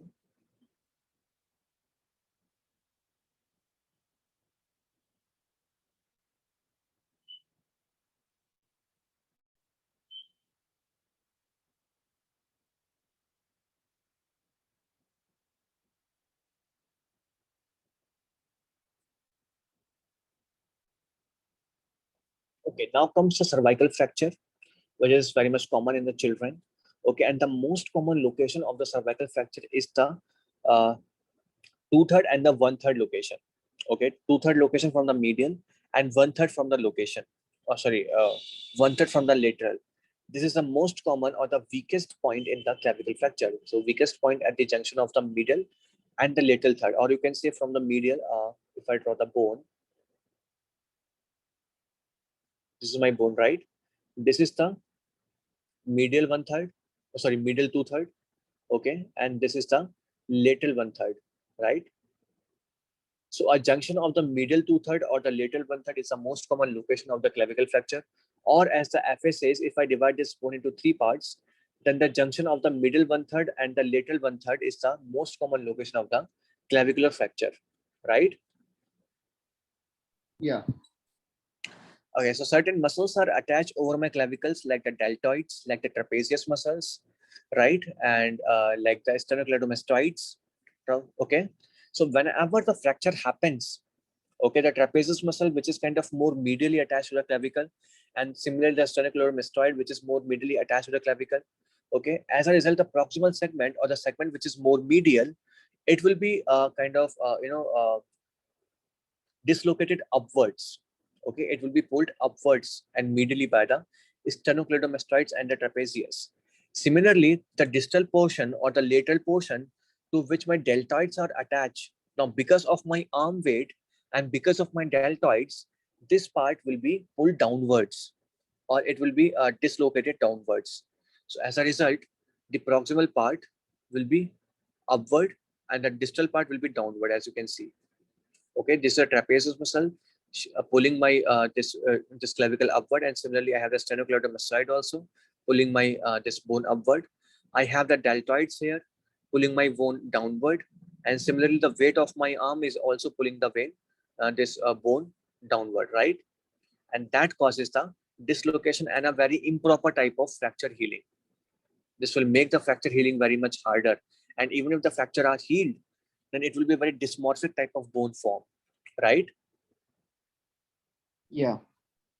So these patients will be present as a shoulder drop, shortened clavicle, okay, and the medial rotated by the arm abductors. And yeah, the pectoralis, it will be attached on the middle side. Sorry, it is present on the middle side and will attach on the lateral part. So this lateral part will be kind of medially rotated, okay, downward, and the medially rotated you will get. So step one will ask you what structures pulling the bone upward and what structures pulling the bone downward. So please note the deltoid and the weight pulling downward and trapezius and the sternocleidomastoids pulling the bone upward. Okay. Yeah. Then you have the unhappy triad, in which whenever a lateral force is applied, and what does this lateral force known as? Valgus or varus? Valgus. Yeah.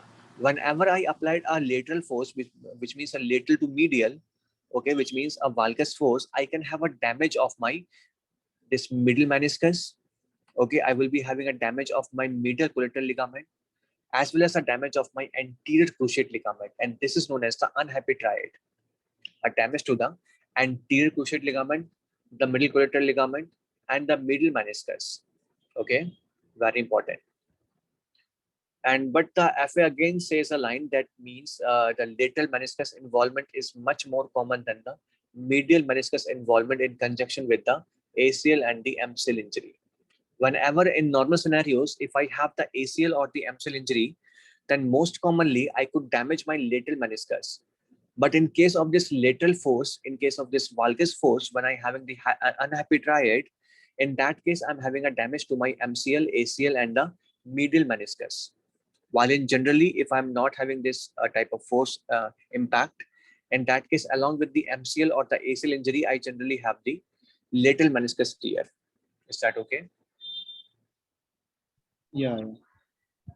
And these patients will of course present with the acute pain, and when you apply these tests for the knee joint, you will have a widening of the space in the middle side of the bone, and you will also have the anterior dislocation of the tibia, right?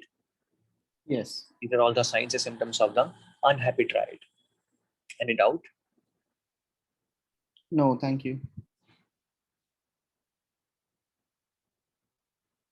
Then you know about the bursitis, which is basically the inflammation of your bursa. Okay, in the joints you have the bursa to provide some kind of a cushion. Okay, so there are friction between the muscles and the tendons. Okay, and the bones could be reduced. Okay, but with the overuse sometimes or with other inflammations, I can also get the inflammation of these bursas, and as a result, I will get the bursitis. Okay, so and you and if the bursa is more superficial, then the symptoms are very much pronounced. If the bursas are kind of deep, then the symptoms are very few, or sometimes the conditions are even asymptomatic. Okay, so it is a so let's talk about the prepatellar bursitis, which is an inflammation of my prepatellar bursa. As you can see, this is my femur. Okay, this is my tibia, and this is my kneecap. Okay, and I have this prepatellar bursa here. Okay, and as you can see, the edema is there in the bursa, and the fluid is being filled in this bursa. Right, this is an inflammation of my prepatellar bursa known as the bursitis. It has happened because of the kneeling. Okay, so generally seen in the housemates or the gardener workers who spend most of the time on their knees, right? So the step one will always give you a history of the patient who is who kind of spent very hours on his knees, and now he's having this knee pain. Okay, how the symptoms will be present? The patient will be having a knee pain, acute swelling will be there because of this bursa, because of superficial location of this bursa. If the inflammation and edema is there or the swelling is there, it will be appear on the outside. So a swelling would be there. Okay, a redness of the area would be there, right? History is very important. Then you will get a very localized tenderness in the area of this bursa. At the area where this bursa is present, you will get a tenderness in that area, and it is a very much localized to the bursa only, right? So this is a localized tenderness would be there. Okay, the range of motion, because the joint is absolutely normal, this condition do not affects my joint, and that's why the range of motion is absolutely normal. While the active range of motion, sometimes it is decreased if the inflammation is too much.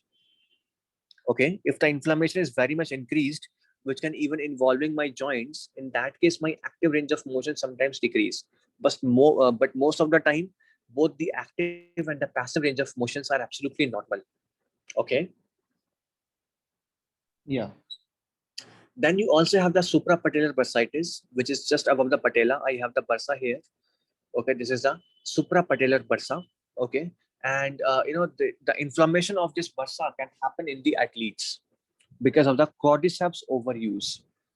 Okay, so and apart from that, any direct blow to the distal thigh, which is just above the kneecap, if I have any direct blow, then I can also have the inflammation of this bursa, and this is the suprapatellar bursitis. So I have the redness, swelling just above the kneecap, as well as a localized pain on palpation. Okay, that means a tenderness just above my knee, right? So whenever would describe this kind of a scenario, that means it is a suprapatellar bursitis. Then you have the Baker cyst, okay, which is basically a fluid collection in the popliteal space. It is a popliteal fluid collection. Okay, as you can see here, this, right? This is a space and this is a fluid collection, right? And it happens between the gastrocnemius muscles and the semitendinous muscle bursa. You have the bursa between the gastrocnemius muscles and the semitendinous muscle or a semimembranous muscle, right? And the fluid collection in this bursa is the Baker cyst, and generally seen in the patients with the osteoarthritis or the rheumatoid arthritis. So it will appear as a swelling behind the kneecap.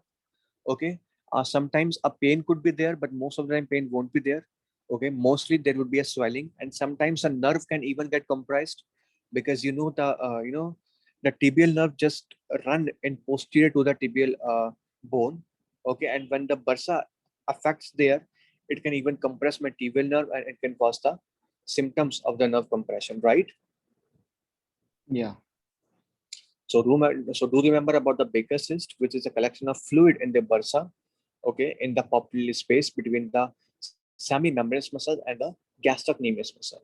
It will be appear as a swelling just behind the kneecap, okay, in the posterior region, and it can also compress the tibial nerve. Sometimes can cause uh, the paralysis of this nerve, right?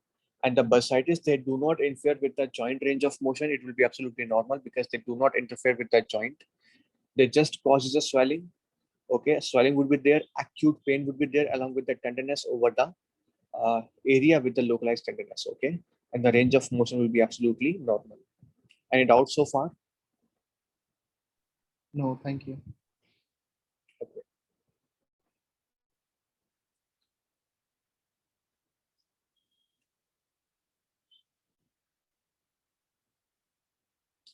Okay, then you have some other common musculoskeletal conditions. First is the the tenosynovitis, okay, which is a non-inflammatory condition or the thickening, you can say. Although it has a name itis in it, but it is not the inflammatory condition. It is just the thickening of the abductor pollicis longus tendon happens because of the overuse of this tendon or the overuse of the thumb. Okay, so a thickening of the abductor pollicis longus or the extensor pollicis brevis tendon happens because of the overuse thing. You will have the pain and the tenderness in the radial styloid location, which means the lateral part of your wrist. You will have the pain, okay, and you will have the positive Finkelstein test. Okay, whenever you do the active stretch of the thumb, you will have the pain in the radial styloid or the lateral part of your wrist. So if the Stefan describe a patient who is having a pain on the movement of the thumb on the lateral side of the wrist, That means they're talking about the decovariant tenosynovitis. Okay, and it is because of the overuse of this thumb. Okay, and it is a non-inflammatory condition. Do remember that. Okay, so the thumb and the wrist pain, you will think about the decovariant tenosynovitis. Okay. Yeah, yeah. Then you have the ganglionic cyst. See, the ganglionic cyst is basically due to the degeneration, okay, of the articular tissue and the periarticular tissue, right? You have this synovial capsule, okay, which forms the joint, right? Which Yeah. covers the joint. Whenever the degeneration of these structures, the tendons, these synovial capsules and other membranes happen, due to the degeneration of these structures, herniation of the connective tissue happens. Okay, and because of the herniation, like say, let me draw. Let's suppose this is my one bone.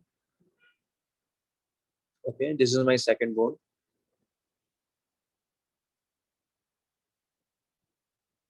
And you have this synovial capsule surrounding that this joint, right? It is a type of synovial joint, let's say. Okay, so whenever the degeneration of this tissue happen, synovial tissue or any other tissue happens, as a result, the herniation of this tissue happens like that. This tissue will be herniated, right? Yes. And this herniated tissue will appear as the ganglionic cyst. Okay, and because this space is continuous with the fluid here, okay, so this ganglionic cyst will also contain the fluid. Yeah. Right, and that's why the FA mentioned that it is a fluid filled swelling over the tendon or the joint sheet. It has happened because of the degeneration of the connective tissue, and as a result of degeneration, herniation of the connective tissue happens. Okay, it could be a tendon sheet, it could be a joint capsule, it could be a bursa sometimes. So bursa, joint capsule, tendon sheets, degeneration of these tissues can lead to the herniation of the contents, and as a result, it will appear as the cyst, okay, which is filled with the fluid, and it is known as the ganglionic cyst. Okay. Yes. And note some 2-3 facts about this ganglionic cyst. First of all, it will be it will resolve spontaneously without any intervention. Okay, and after some time, the recurrence of this cyst is also very common. So it will go away on its own and it will then come back again. Okay, most of the times this ganglionic cyst is completely without pain. Okay, it is always a painless thing. Okay, but sometimes the pain can also happen if this cyst compresses the nerve. You have the subcutaneous nerves, right? And whenever this whenever this ganglionic cyst compresses this subcutaneous nerve, you can even have the pain in that area. Okay. Yeah. Yeah. And because this cyst is filled with the fluid, whenever you transluminate it, okay, whenever you you light a torch on it, okay, this structure, this cyst will be transluminate, and that's how you know that this structure is filled with the fluid. Okay, versus in case of lipoma, because lipoma is a kind of solid or solid tumor. Okay, if you flash a light on it, it won't transluminate, right? Yeah. So sometimes this cyst can appear as a lipoma also. Okay, but do remember, if they give you this torchlight test, okay, if the structure transluminate, that means it is a cyst. If it do not, that means it is a lipoma. Okay. Then you have the iliotibial band syndrome. Okay. For that, you need to know that the iliotibial band actually attaches on the lateral tibia. Okay. And this gluteus maximus and the tensor fasciae latae, okay, they join to form the iliotibial band. This iliotibial band will run downward, okay, and ultimately it will attach on my lateral tibia, okay, lateral side of the tibia. If I draw the diagram, uh,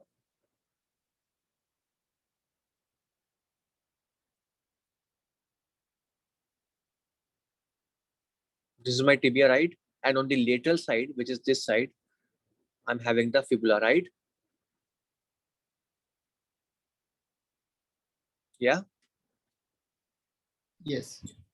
this band will run middle to the laterally and ultimately attaches on this side.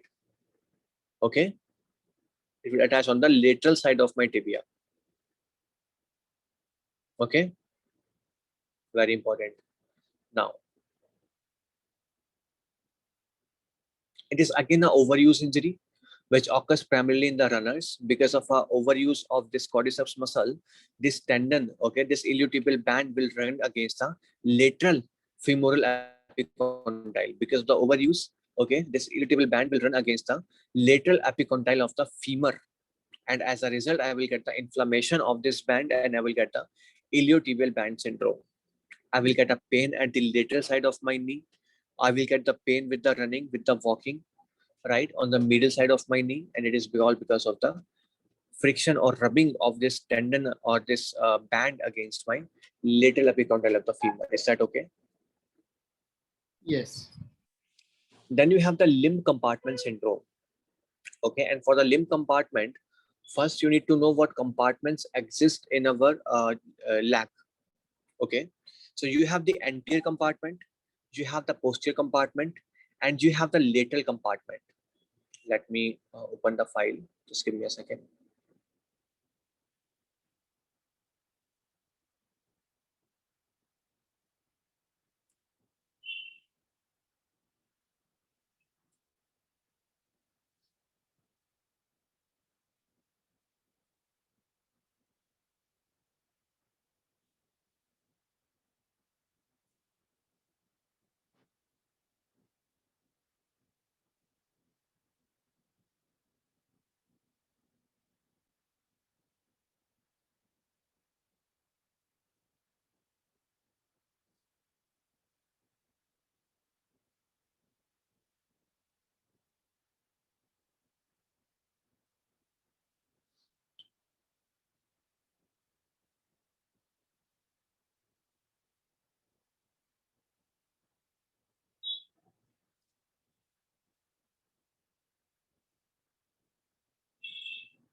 Okay, so if I draw the leg, this is my leg. Okay, you have this lateral side, this is the anterior side, this is the medial side, and this is the posterior side. Okay, you have this you have this bones here, right? And you have this anterior compartment. Okay, you have this lateral compartment, and you have this posterior compartment. Okay, three compartments of the leg: anterior, lateral, and the posterior compartment. In the anterior compartment, I have the deep fibular nerve. After division by the common fibular nerve, I have two nerves, which are the superficial and the deep fibular nerve, right? The deep fibular nerve, it runs in the anterior of your leg. Okay, and a superficial fibular nerve, because it causes the eversion and supply the lateral part of your foot. Remember, leg, the lateral part of your leg. Remember, Yeah.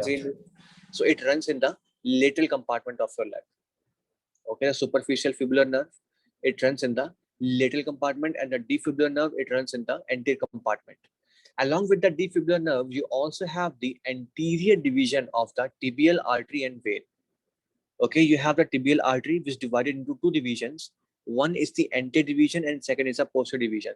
So the anterior tibial artery and vein, okay, it runs in the anterior this compartment.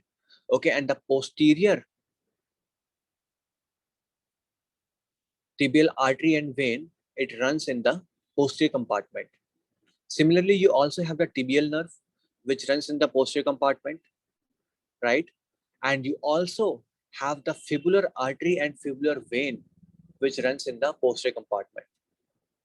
Okay, so for the posterior compartment, you're having a tibia, and along with that, you're having a posterior tibial artery vein. Along with that, you're also having the fibular artery and vein. For the anterior compartment, you're having this you're having this deep fibular nerve. Along with the deep fibular nerve, you're also having this the anterior division or the anterior tibial artery vein.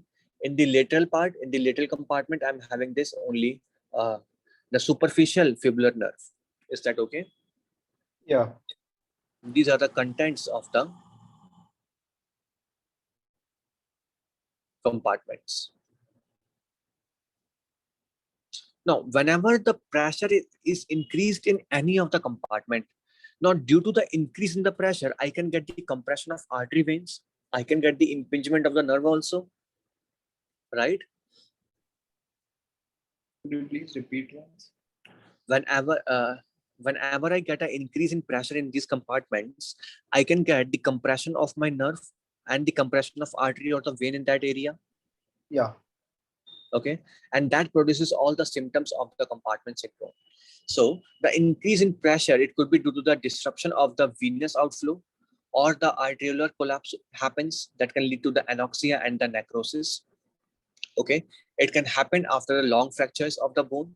It can happen after the reperfusion injury. Okay, it can happen after the uh, uh, after formation of the venomas. Okay, which is the collateral blood vessel formation. Okay, whenever the venomas are formed, whenever the reperfusion occurs, whenever the fracture happens, I can have the link compartment syndrome. A severe pain would be there. Swelling of the compartment is seen. Okay, and the motor deficits, whenever the motor deficits happens, it signifies a irreversible muscle injury, and the treatment includes a fasciectomy. So they will give you a patient who is having either the anterior compartment syndrome or the posterior compartment syndrome or the lateral compartment syndrome. They will tell you the patient is having a very severe pain or a recent history of any fracture. And they will even tell you the pressure in the anterior, posterior, or the lateral compartment is increased. And then will tell you why the symptoms of this patient is occurring. So this is because of the compression of either the nerve there, either the artery there, or the vein there. Is that okay? Yeah. And you just need to remember the corresponding artery, vein, and nerves in every compartment.